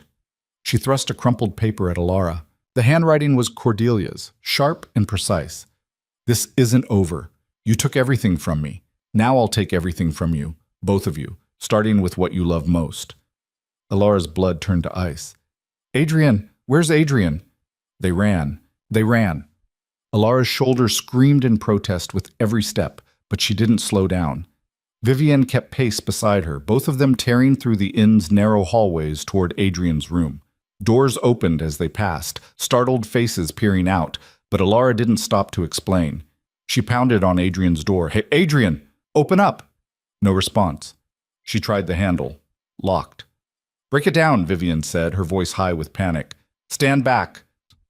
Marcus appeared from somewhere, still sporting a bandage around his head from the cottage. He threw his shoulder against the door, once, twice. The third time, the lock gave way and the door crashed inward. The room was empty. Bed made. No signs of struggle, nothing disturbed. But Adrian's coat was still hanging on the chair, his boots by the door. He hadn't left of his own accord. "Check the other rooms," Alara ordered, her mind racing. "Mrs. Hewitt, the servants, everyone. Make sure they're safe." Marcus nodded and disappeared. Alara moved to the window, scanning the dark street below. The village was quiet, most people already asleep. Nothing moved except shadows cast by the street lamps. "She has him," Vivian whispered. "My mother has him." "We don't know that." The note said, "What you love most." "She saw the way you two looked at each other. She knows." Vivian's hands shook as she held up the crumpled paper again. "And she'll kill him to hurt you." Alara wanted to deny it, wanted to insist there was nothing between her and Adrian beyond gratitude and circumstance. But Vivian was right. Something had shifted between them in the past day, something fragile and unnamed but real enough that Cordelia would have noticed, real enough to weaponize. "Where would she take him?" Alara asked, forcing herself to think past the fear. She escaped less than an hour ago. She can't have gone far, not with a prisoner. "The manor?" Vivian suggested. "She knows every hiding place there." "Too obvious. Adrian sent people to secure it after she was arrested." Alara paced the small room, trying to think like Cordelia. Where would a desperate woman take a captive when she had limited time and resources? Then it hit her. The cliff. Vivian's face went white. "No. It's poetic in her twisted mind. She tried to kill me there and failed. Now she finishes what she started by taking something from me in the same place." Alara was already moving toward the door. It's exactly the kind of symbolic cruelty she'd enjoy. That's a mile away through rough terrain. How would she even get him there? The same way she got me there. Force and manipulation. Tell him someone's hurt, someone needs help, anything to get him moving. Once they're isolated. Alara didn't finish the thought. Marcus returned slightly out of breath. Everyone else is accounted for, but one of the stable boys said he saw a woman matching Mrs. Vance's description heading north about 30 minutes ago. She had a man with her, looked like he was injured or drugged. North, toward the cliffs. "Get horses," Alara said. "Whatever you can find, and weapons. Anything." Miss Vance, you're in no condition. I don't care. The words came out sharp as broken glass. That woman has taken everything from me. My father, my home, 4 years of my life. I'm not letting her take one more thing. Now get the horses or get out of my way. Something in her voice must have convinced him because Marcus nodded and left without further argument. Alara turned to Vivian. You should stay here. Absolutely not. She's your mother. This is going to be... I know exactly what it's going to be. That's why I'm coming. Vivian's jaw set in a way that reminded Alara eerily of Cordelia. She's going to prison for the rest of her life if she's lucky. If not, she'll hang. Either way, I need to face her. Tell her to her face that I'm done being her daughter. There was no time to argue. They met Marcus in the street where he'd managed to procure 3 horses and a collection of improvised weapons. A hunting rifle, 2 knives, and a heavy walking stick that could double as a club. The magistrate's gathering a proper search party, Marcus said as they mounted. But that'll take time we don't have. Then we don't wait. Alara took the rifle despite never having fired one in her life. It felt heavy and foreign in her hands, but having it was better than going unarmed. They rode hard through the darkness, following the path toward the cliffs. The moon was up now, nearly full, casting everything in silver and shadow. Alara's shoulder throbbed with each jarring step the horse took, but she gritted her teeth and held on. The path narrowed as they climbed, forcing them to slow down. Below, the ocean roared against the rocks, loud enough to drown out conversation. Above, the sky stretched vast and uncaring. Vivian pulled her horse alongside Alara's. What if we're wrong? What if she didn't take him to the cliffs? Then we keep looking until we find him. And if we're too late?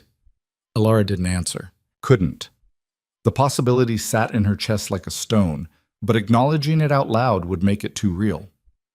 They rounded a bend, and Marcus held up a hand, signaling them to stop. He dismounted quietly, examining something on the ground. When he looked up, his face was grim. Fresh tracks, 2 people, one dragging their feet, heading toward the overlook. The overlook. The exact spot where Cordelia had tried to kill Alara just that morning. Full circle, poetic and cruel. They left the horses and continued on foot, moving as quietly as possible over the rocky ground. The path became treacherous here, barely more than a ledge with a sheer drop on one side.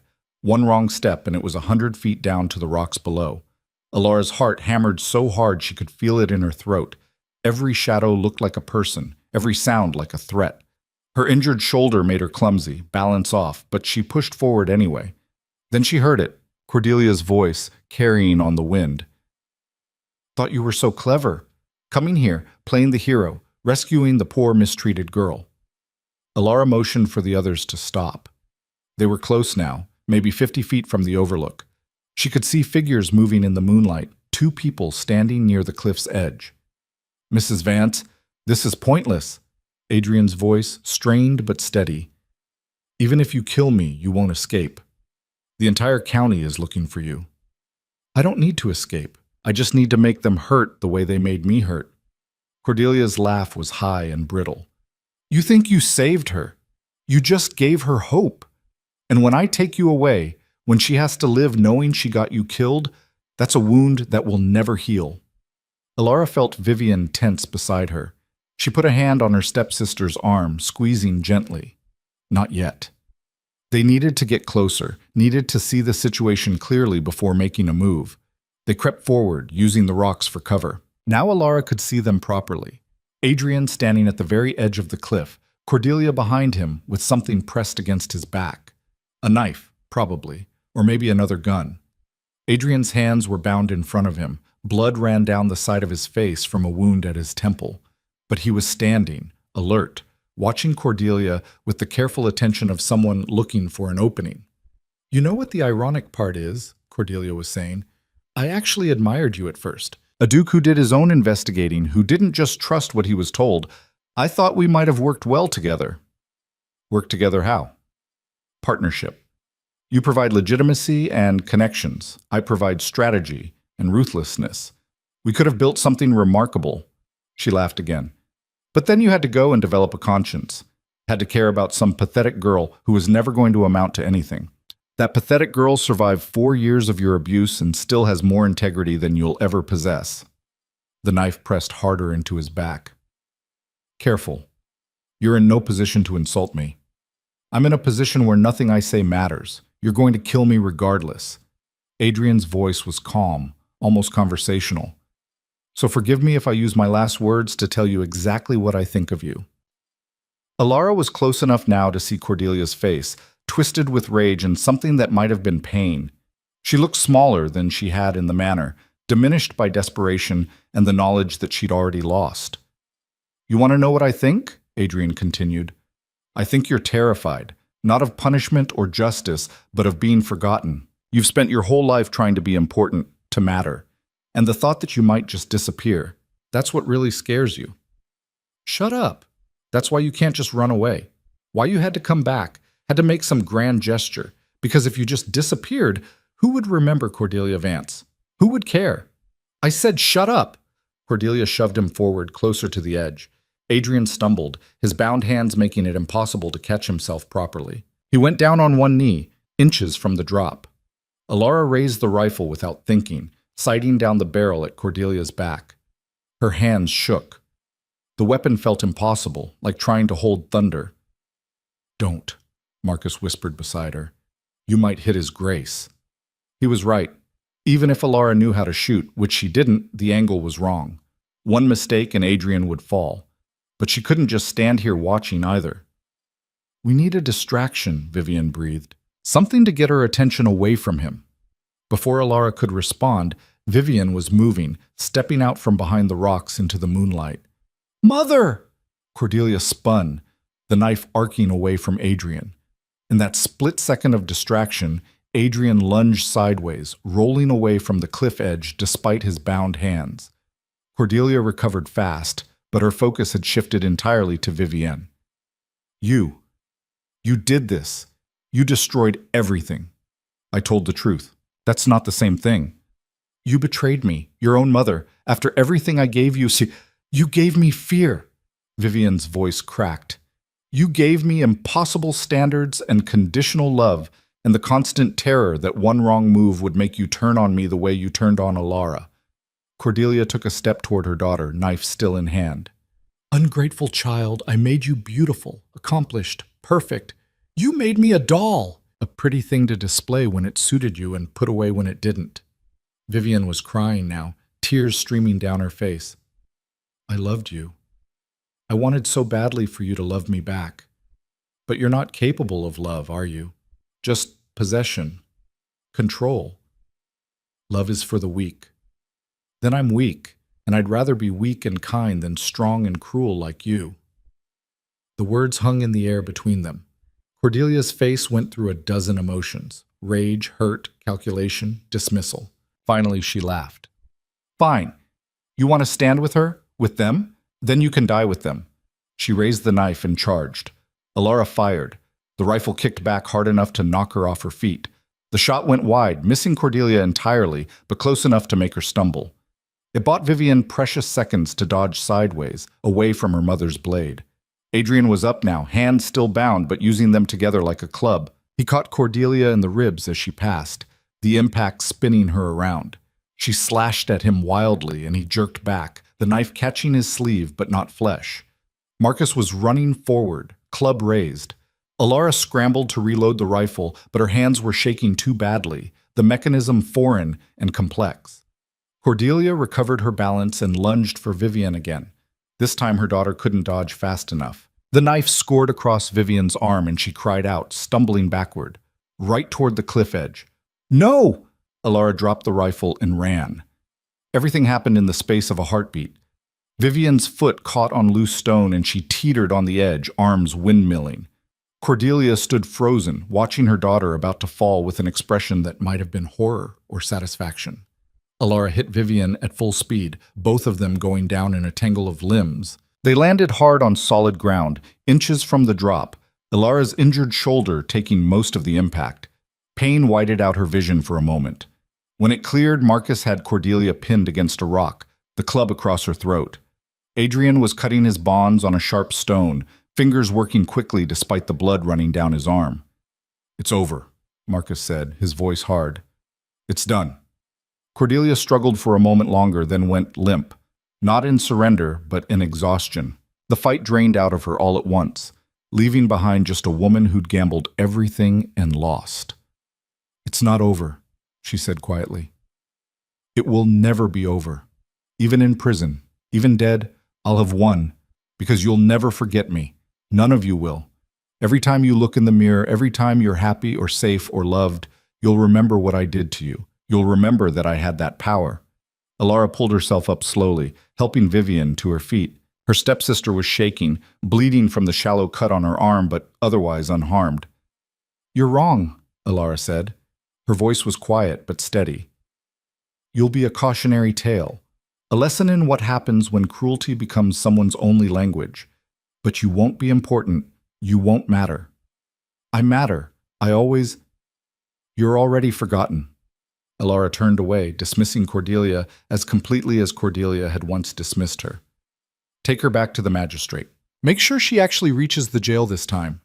Marcus hauled Cordelia to her feet. She didn't resist, didn't speak, just stared at Alara with hollow eyes. Whatever she'd been hoping for, fear, anger, acknowledgement, she wasn't getting it. Adrian approached Alara carefully, his freed hands gentle as he touched her uninjured shoulder. "Are you all right? Are you?" He smiled, tired and pained. "I've been better, but I'm alive, which is more than I expected 20 minutes ago." "She drugged you?" "Hit me over the head, actually. Used a chunk of firewood." He touched the wound at his temple gingerly. "I'm getting too old to be knocked unconscious this often." "You're not old." "I feel old right now." Alara looked at him properly, at the blood drying on his face, the torn sleeve, the way he was favoring his left side. He'd been captured, threatened, nearly killed, all because Cordelia had seen him as leverage against her. "I'm sorry," she said. "For what?" "For dragging you into this. For making you a target." Adrian's expression softened. "Alara, I walked into this with my eyes open. You didn't drag me anywhere." "Still, no." He cut her off gently. "You've spent enough of your life apologizing for things that weren't your fault. Don't start adding me to that list." Behind them, Marcus was leading Cordelia away. Vivian stood at the cliff's edge, staring out at the ocean. The wind whipped her hair around her face, making her look wild and fragile all at once. Alara walked over to her, moving slowly thanks to her protesting shoulder. "You all right?" "I don't know what I am." Vivian's voice was hollow. "She was going to let me fall. Did you see her face? She was going to watch me die. I saw. I always knew, on some level, that her love was conditional, but I didn't think—" She stopped, swallowing hard. "I didn't think the condition was that I could never disagree with her, that the moment I chose someone else over her, I stopped being her daughter entirely. That's not how family works. How would either of us know? Your father was taken from you, and my mother—" Vivian laughed, bitter. "My mother was never really a mother at all." Alara took her hand, squeezing gently. "Then we'll figure it out together, make our own version of family, one that doesn't require perfection or obedience or fear. Is that possible? I don't know, but I'd like to try." They stood there for a moment, two girls who'd been shaped by cruelty but refused to let it define them. The ocean roared below, eternal and uncaring. Above, stars wheeled in their ancient patterns. Adrian joined them, keeping a respectful distance. "The magistrate's people are on their way. They'll want statements from all of us." "How long until she faces trial?" Alara asked. "A few weeks, maybe a month. Depends on how backed up the courts are." He paused. "But with the evidence we have, the witnesses, the documentation, there's no question about the outcome. She'll be convicted. And then?" "Prison, probably for the rest of her life." His voice was matter-of-fact, neither pleased nor sympathetic, just stating reality. "The days of her having any power over either of you are finished." The word should have brought relief, victory. Instead, Alara just felt tired, worn down to the bone by a fight that had lasted years and culminated in one impossibly long day. "What happens to the manor?" Vivian asked. "To the estate?" "It's Alara's," Adrian said. "Always was, legally. Your mother never had legitimate claim to it." "I don't know the first thing about running an estate." Neither did I when I inherited mine. You learn. He smiled slightly. And you hire people who know what they're doing to help you until you do. Alara thought about Vance Manor, that huge cold house that held so many painful memories. The thought of returning there, of living in those rooms again, made her stomach turn. But it was also her father's legacy.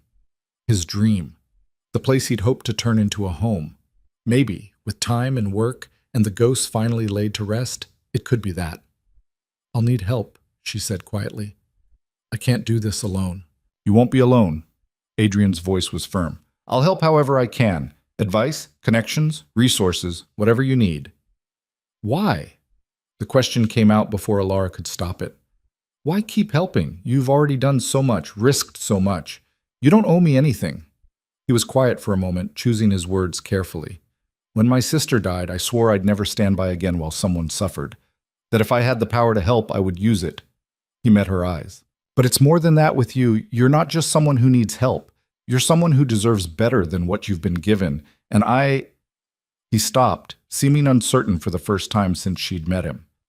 You what? Alara's heart was beating faster than it should. I care what happens to you. Not as an obligation or a duty, but because somewhere in the last day you stopped being a rescue and started being... He trailed off, looking frustrated with himself. I'm explaining this badly. You're explaining it fine. I don't want to take advantage. You're vulnerable right now in transition. The last thing you need is someone pushing feelings on you that you might not... Alara kissed him. It wasn't graceful or romantic. She was injured and exhausted. He was bleeding and probably concussed, and she had to stand on her toes to reach him properly. But when their lips met, something clicked into place. Something that felt right in a way very little had felt right in years. When they broke apart, Adrian looked stunned. Oh. Alara couldn't help but smile despite everything. That's all you've got? I was trying to be respectful. Appropriate. A smile tugged at his mouth. You're making that difficult. Good. Vivian cleared her throat loudly. I'm still standing right here. Sorry, Alara said, not feeling sorry at all. Don't be. It's about time one of us did something impulsive that wasn't terrible. Vivian's smile was watery but genuine. Just warn me next time so I can look away. Voices drifted up from the path below, the magistrate's people finally arriving. Reality was reasserting itself, demands and questions and the messy work of justice. But for just this moment, standing on the cliff where everything had almost ended, Alara let herself feel hopeful. Not the fragile, frightened hope of someone afraid to want anything, but the solid, determined hope of someone who'd survived hell and came out still capable of choosing kindness. Still capable of choosing to try. The magistrate himself appeared, slightly out of breath from the climb. He was younger than Alara expected, with sharp eyes that took in the scene efficiently. Miss Vance, Your Grace. I apologize for the delay in securing Mrs. Vance properly the first time. That error has cost. It's done now, Adrian interrupted. The important thing is making sure it doesn't happen again. Agreed. I've arranged for her to be held in the county jail under guard until trial. No visitors, no correspondence, no possibility of escape or outside influence. He pulled out a notebook. I'll need full statements from each of you about tonight's events, as well as anything else relevant to the charges against her. They spent the next hour going over everything, the escape, the note, the confrontation at the cliff. The magistrate wrote it all down in meticulous detail, occasionally asking clarifying questions. By the time they were done, the sky was starting to lighten in the east. Dawn coming whether they were ready for it or not. The ride back to the village was quiet. Alara's shoulder had gone from painful to numb, which probably wasn't a good sign. Vivian rode beside her, silent and withdrawn. Adrian kept looking over at them like he was making sure they were still there, still real, still alive. The doctor was waiting at the inn, roused from her bed by the commotion. She took one look at the three of them and started issuing orders. You, she pointed at Adrian, sit down before you fall down. That head wound needs proper cleaning. You, turning to Vivian, let me see that arm. And you, her finger landed on Alara. You were supposed to be resting. What part of no strenuous activity was unclear? The part where someone was in danger, Alara said. Brave and stupid often look the same. But the doctor's hands were gentle as she examined Alara's shoulder. You've torn some of the stitching. Nothing catastrophic, but it'll scar worse now. I can live with scars. Apparently. The doctor rebandaged the wound with quick efficiency. Now actually rest. I mean it this time. No more heroics for at least 24 hours. Alara nodded, too exhausted to argue. The adrenaline had worn off completely, leaving behind bone-deep fatigue that made even standing feel like too much work. Mrs. Hewitt appeared with food, real food, warm and plentiful, bread and cheese and soup that steamed in the bowl. Alara ate mechanically, barely tasting it, while conversation swirled around her. Finally, the doctor declared them all patched up enough to sleep and shooed everyone out except the patients. Alara found herself back in her room, the same room she'd left in a panic what felt like years ago, but had only been hours. She should sleep. Her body was screaming for it, every muscle heavy with exhaustion. But her mind wouldn't settle, kept replaying the events of the night in fragmented loops. A soft knock on the door interrupted her spiraling thoughts. Come in. Adrian entered, looking slightly better now that the blood had been cleaned from his face and his wounds properly dressed. He'd changed shirts, though his hair was still disheveled and there were shadows under his eyes that hadn't been there yesterday. Couldn't sleep either? He asked. Too much has happened. My brain can't catch up. He nodded understanding and settled into the chair by the window. For a moment they just sat in comfortable silence. About earlier, Adrian said finally, on the cliff. I don't want you to think I expect anything.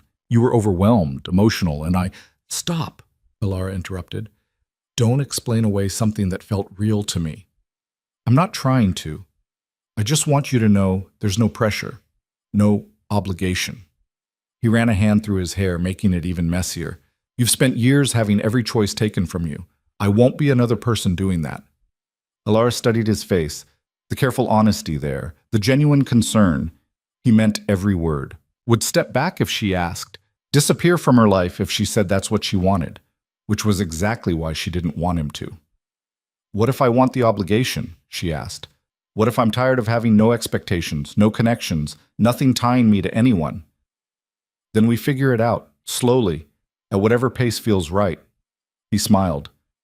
I'm not going anywhere, Alara. There's no rush. Promise? Promise. She believed him, which was remarkable considering how thoroughly her ability to trust had been destroyed. But Adrian had earned it, through action, through consistency, through showing up even when it was difficult or dangerous. Thank you, she said quietly, for everything. For seeing me when no one else did. For believing me. For— Her voice caught. For making me remember that I'm worth fighting for. You were always worth fighting for. I just made sure you knew it. The sun was fully up now, light streaming through the window. A new day, bright and impossible. Alara felt the weight of everything that had happened settling over her, not crushing, but present, real. What happens now? She asked. Now you rest, then you heal. Then you decide what kind of life you want to build. Adrian stood, moving toward the door. And I'll be here, helping however I can, if you want me to be. I want you to be. His smile was genuine, warm enough to chase away some of the exhaustion. Then that's settled. Get some sleep, Alara. Tomorrow will still be there when you wake up. He left, closing the door gently behind him. Alara lay back on the bed, staring at the ceiling, and for the first time in 4 years felt something like peace. Not the absence of pain. Her shoulders still throbbed, her body still ached, and the emotional wounds would take far longer to heal than the physical ones. But the knowledge that she'd survived, that she'd fought back and won, that the future, whatever it held, belonged to her now. She fell asleep thinking about tomorrow, and the day after, and all the days stretching out ahead of her like an unmarked road. Days she'd get to choose for herself. Days that were finally, completely hers. Days that were finally, completely hers. When Alara woke, it was late afternoon and someone had left food on the table beside her bed, more of Mrs. Hewitt's careful tending. The bread was still warm, which meant the old woman had been checking on her throughout the day. Alara sat up slowly, testing her shoulder. It hurt, but the pain was manageable now. Familiar. She'd lived with worse for years. She ate the bread and cheese, drank the water that had been left for her, and then stood at the window looking out at the village. Life was continuing below, merchants closing their shops, children running home for supper, normal existence carrying on like the world hadn't tilted sideways in the past 2 days. Maybe that was the point. The world kept turning whether you were drowning or finally learning to breathe. A knock at the door. Vivian entered without waiting for an answer, looking better than she had last night, but still pale, still shaken. "The trial's been scheduled," she said without preamble. 2 weeks from now. The magistrate says it's unusually fast, but the Duke pulled some strings. Of course he did. Vivian sat on the edge of the bed, twisting her hands in her lap. "I don't know if I can do it. Stand up in front of everyone and testify against her. Tell the whole county what kind of person my mother is." "You can." "How do you know?" "Because you already did the hardest part. You already chose to tell the truth when it would have been easier to stay silent." Alara joined her on the bed. "The rest is just details. Details that will destroy what's left of my reputation, make me an outcast. Maybe. Or maybe people will surprise you." Vivian laughed, but it came out broken. "People don't surprise me. They judge. They gossip. They form opinions based on whoever tells the best story. And my mother, even from a jail cell, she's probably already working on her version. She wasn't wrong. Cordelia had spent years building influence, cultivating relationships, ensuring loyalty through favors and fear. Those networks didn't just disappear because she'd been arrested. Then we tell a better story," Alara said. "We show them the evidence. Let the facts speak. Facts don't matter as much as you'd think. Not when people have already decided what they want to believe." Alara wanted to argue, to insist that truth would prevail, but 4 years of being called a liar had taught her otherwise. Sometimes the truth lost. Sometimes cruelty won because it was louder, more confident, better at manipulating systems designed to protect the powerful. But not this time. This time they had witnesses, documentation, a Duke willing to stake his reputation on their word. This time had to be different. "We'll face it together," Alara said finally. "Whatever comes, you won't be alone." Vivian nodded, not looking entirely convinced, but at least willing to try. She left shortly after, citing exhaustion, and Alara was alone again with her thoughts. The next 2 weeks passed in a blur of preparation and recovery. Adrian had hired a solicitor from the city, a sharp-eyed woman named Catherine Hartwell, who'd made her career prosecuting exactly the kind of white-collar crimes Cordelia had committed. "The fraud case is airtight," Catherine announced during one of their meetings. "Your father's original account books versus her forged versions. That alone is enough for a conviction. Add in the testimony about the abuse, the attempted murders, and we're looking at a sentence that will keep her locked away permanently." "What about her connections?" Alara asked. "The people she's been paying off, calling in favors from?" "Let me worry about that." Catherine's smile was knife-sharp. "I've been doing this longer than your stepmother has been manipulating people. I know how to cut through influence and get to fact."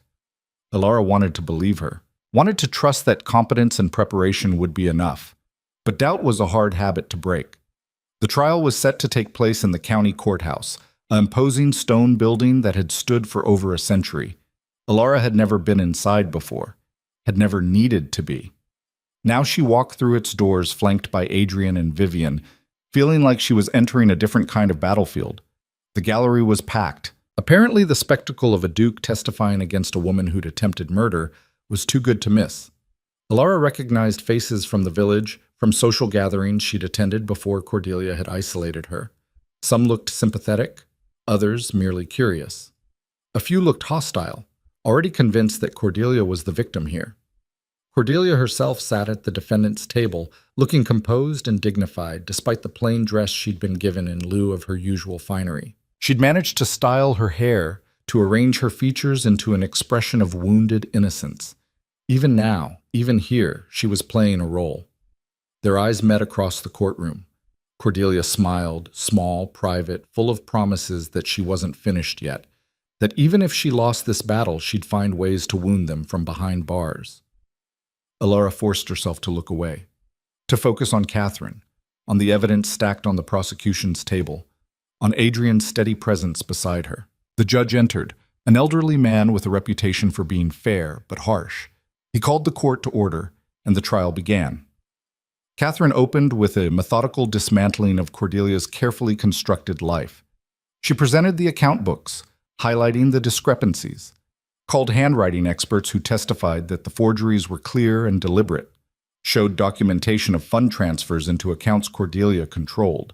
The defendant systematically stole from her stepdaughter while simultaneously framing that same stepdaughter for the theft, Catherine said, her voice carrying clearly through the silent courtroom.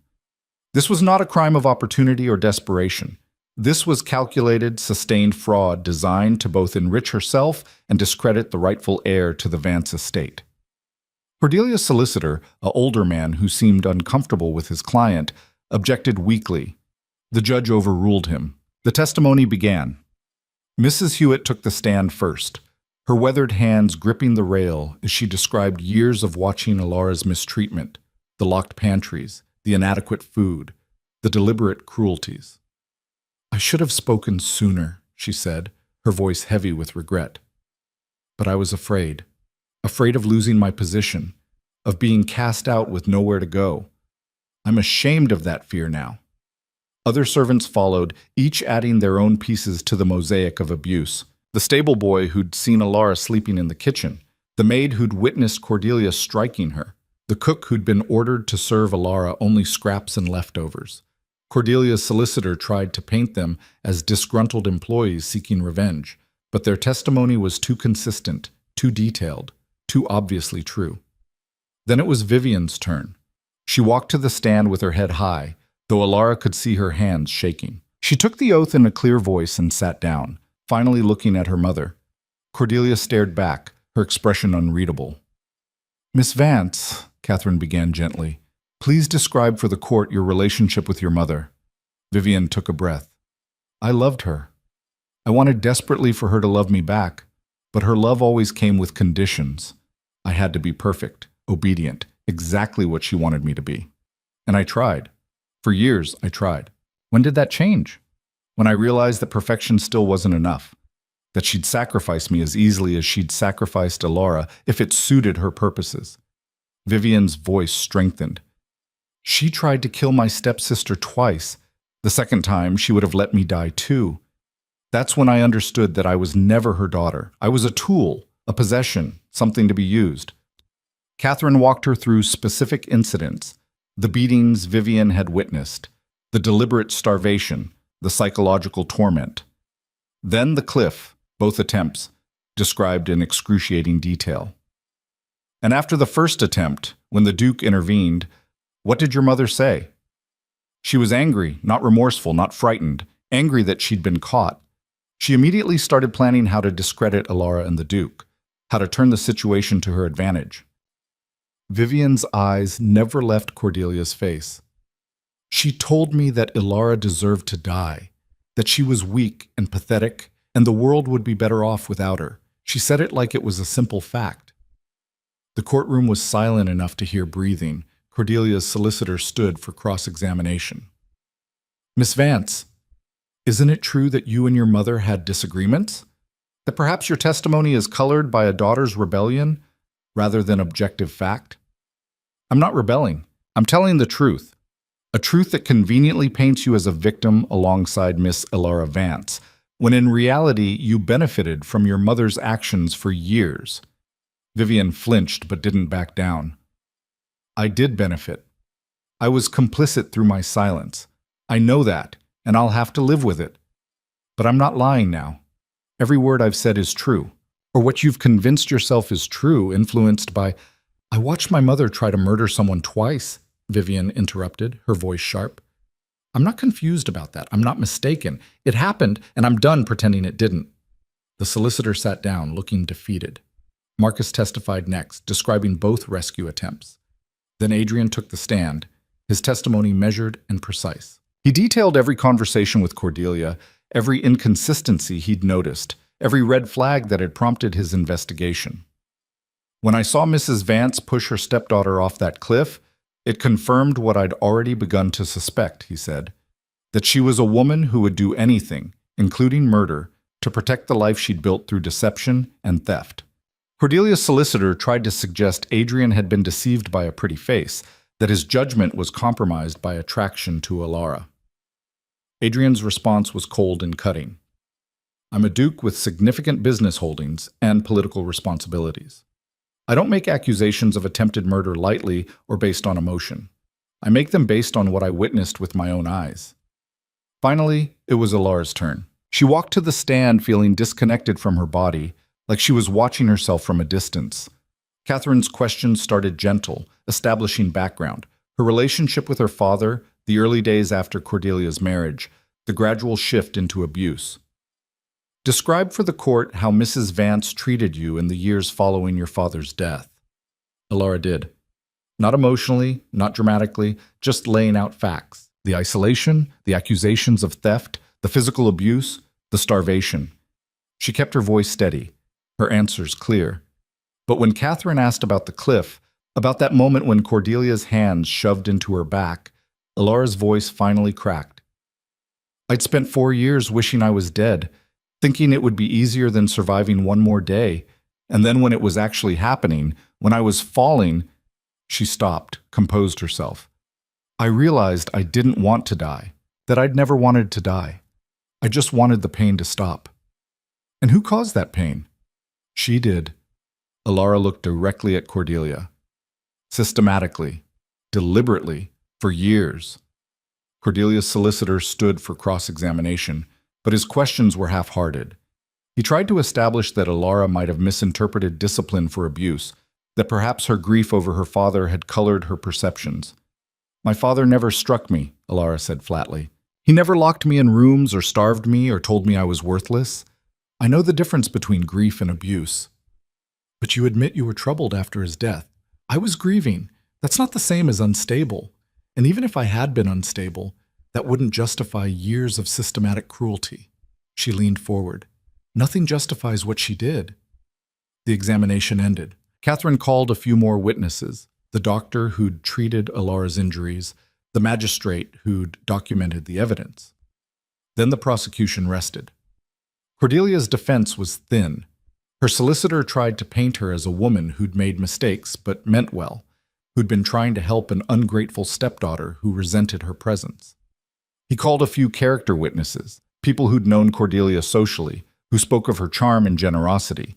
None of them had lived in her house. None of them had seen behind the mask. Then Cordelia took the stand. She looked small there, vulnerable in a way Alara had never seen her. When she spoke, her voice was quiet, tinged with sadness. I loved Thomas Vance, she said. When he died, I tried to care for his daughter as my own. But Alara was so angry, so hurt. She blamed me for her father's death, saw me as an intruder. I tried to be patient, to give her time, but she only grew more hostile. It was a masterful performance, almost convincing if you didn't know the truth. The money that went missing from the accounts, I was trying to preserve the estate.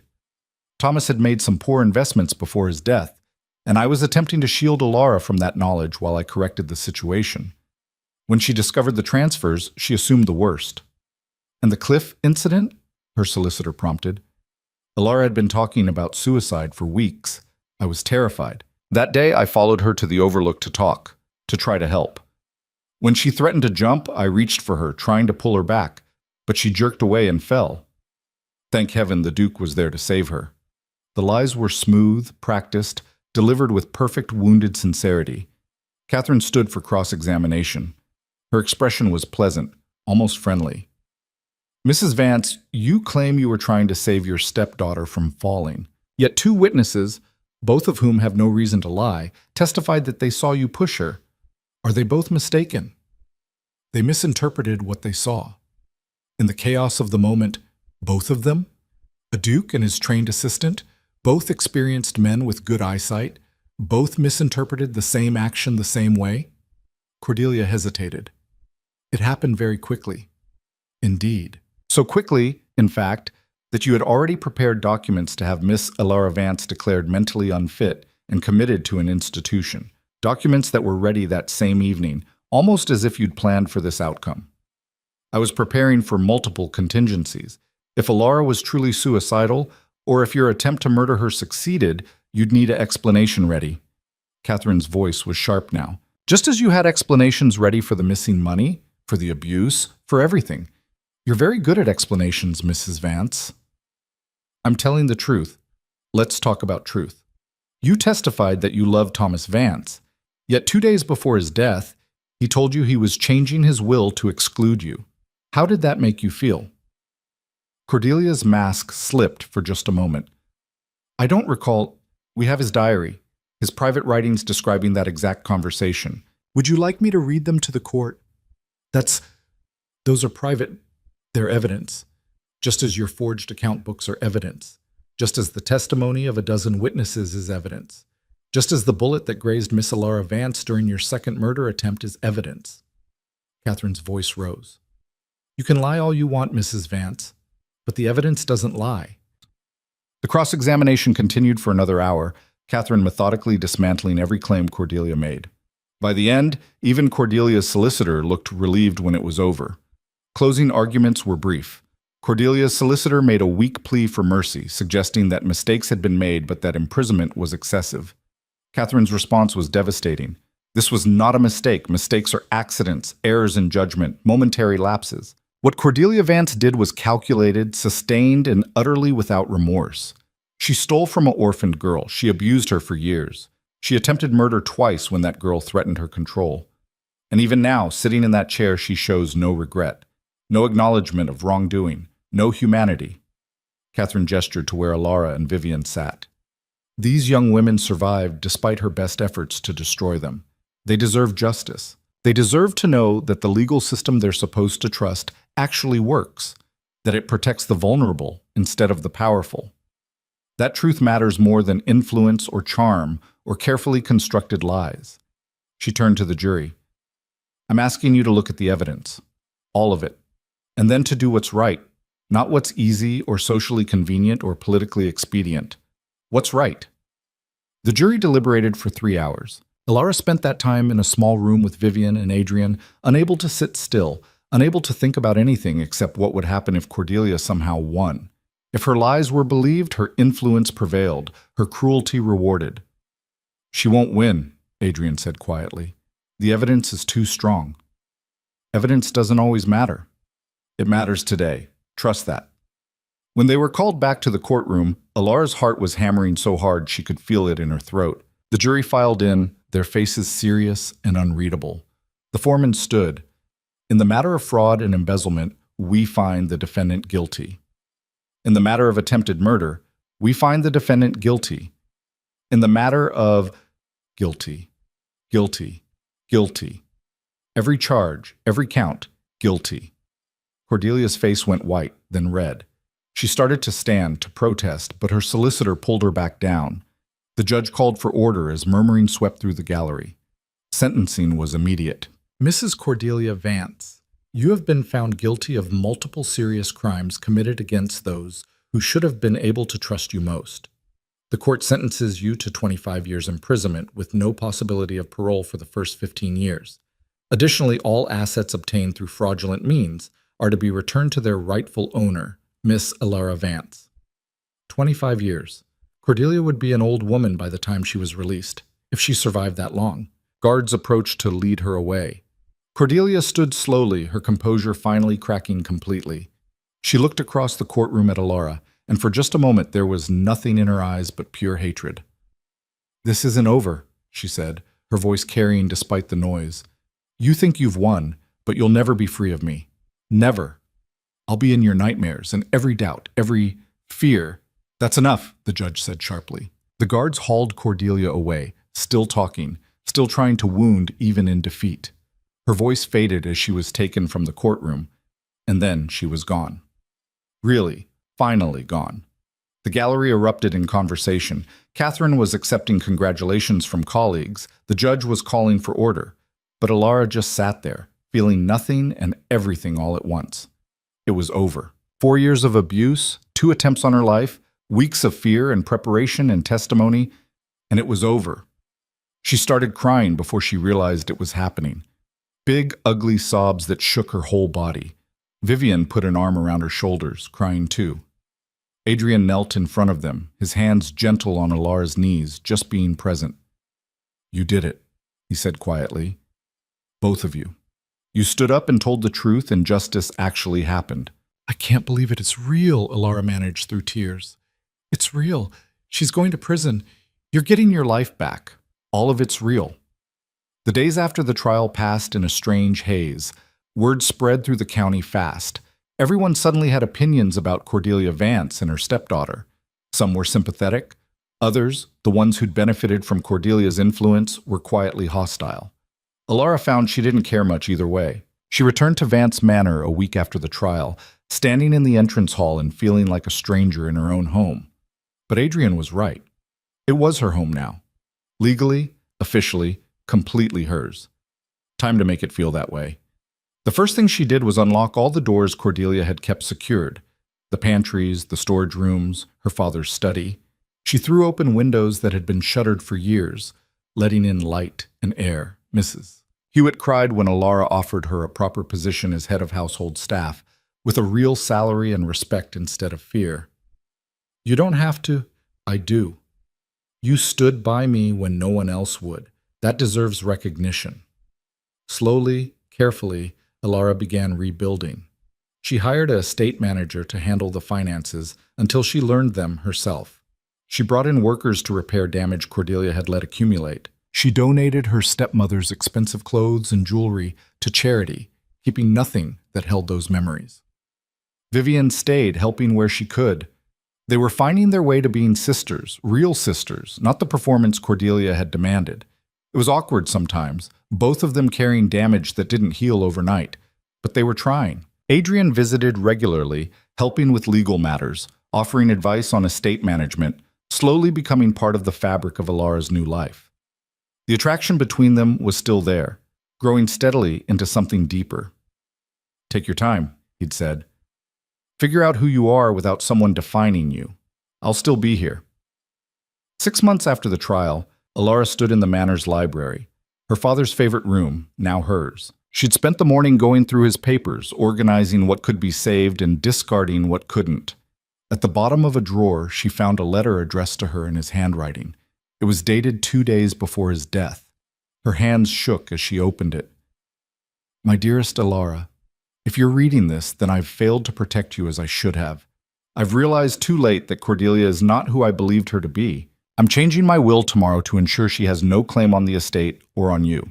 I need you to know that everything I did, marrying her, bringing her into our lives, I did because I thought it would make us happy. I was wrong. And I'm sorry.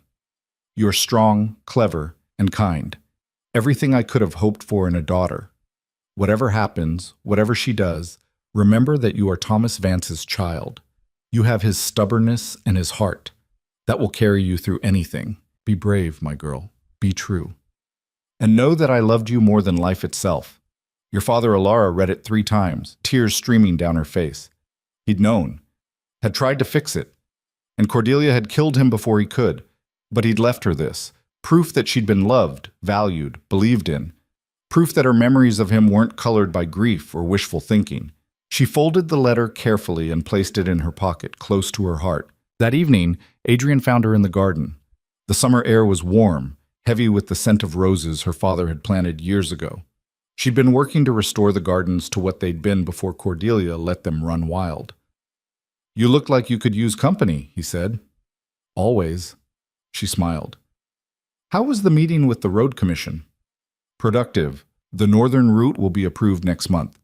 He settled beside her on the bench, which means I'll be spending more time in this area, overseeing construction, managing contracts. That's convenient, isn't it? His smile was warm. Though I'd find excuses to be here regardless. They sat in comfortable silence for a while, watching the sunset paint the sky in shades of gold and pink. I found a letter from my father today, Alara said finally. Written right before he died. He knew about Cordelia, was going to protect me. I'm sorry he didn't get the chance. Me too. But at least I know now that he tried, that I wasn't wrong about him. She turned to face Adrian. For years I doubted everything, my memories, my judgment, my worth. Cordelia made me question whether my father had really loved me or if I'd just imagined it. And now? Now I know I was right. About him, about her, about all of it. She took a breath. I'm still figuring out who I am when I'm not just surviving. Still learning how to trust, how to want things, how to believe I deserve good things. But I'm getting there. Adrian took her hand gently. You deserve all the good things. Every single one.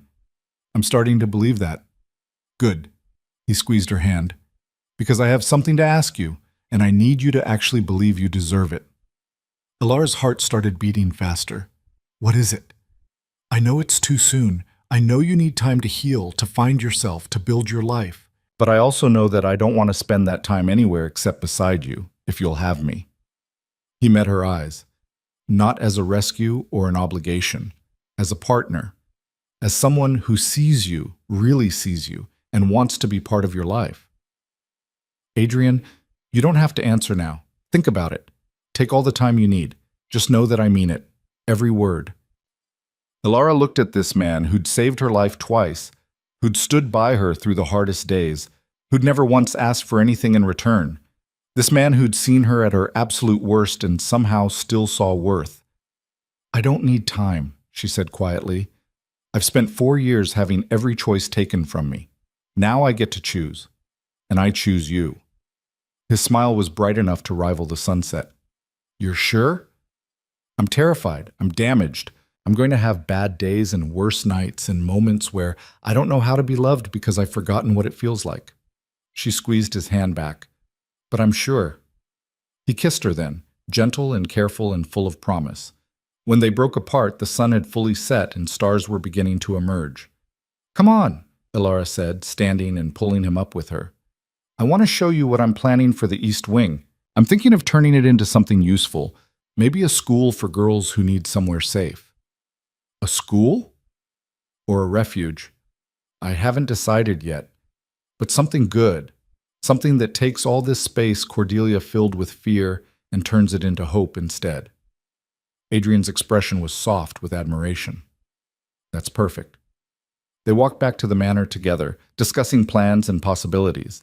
Behind them, the gardens whispered in the evening breeze. Above them, stars wheeled in their ancient dance.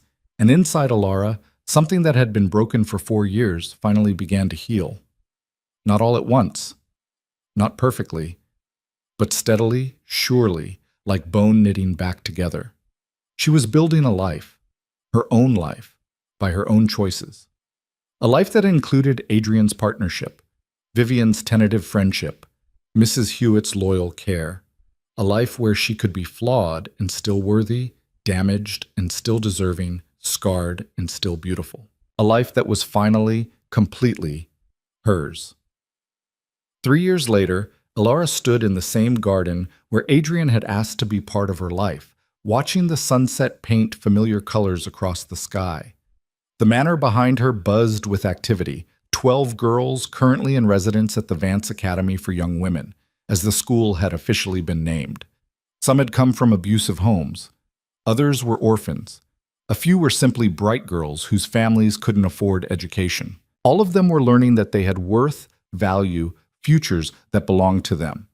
Alara had turned out to be a decent teacher. Not perfect. She was too blunt sometimes, too harsh when pushing them to believe in themselves. But the girls responded to her honesty, her refusal to coddle them while also refusing to break them.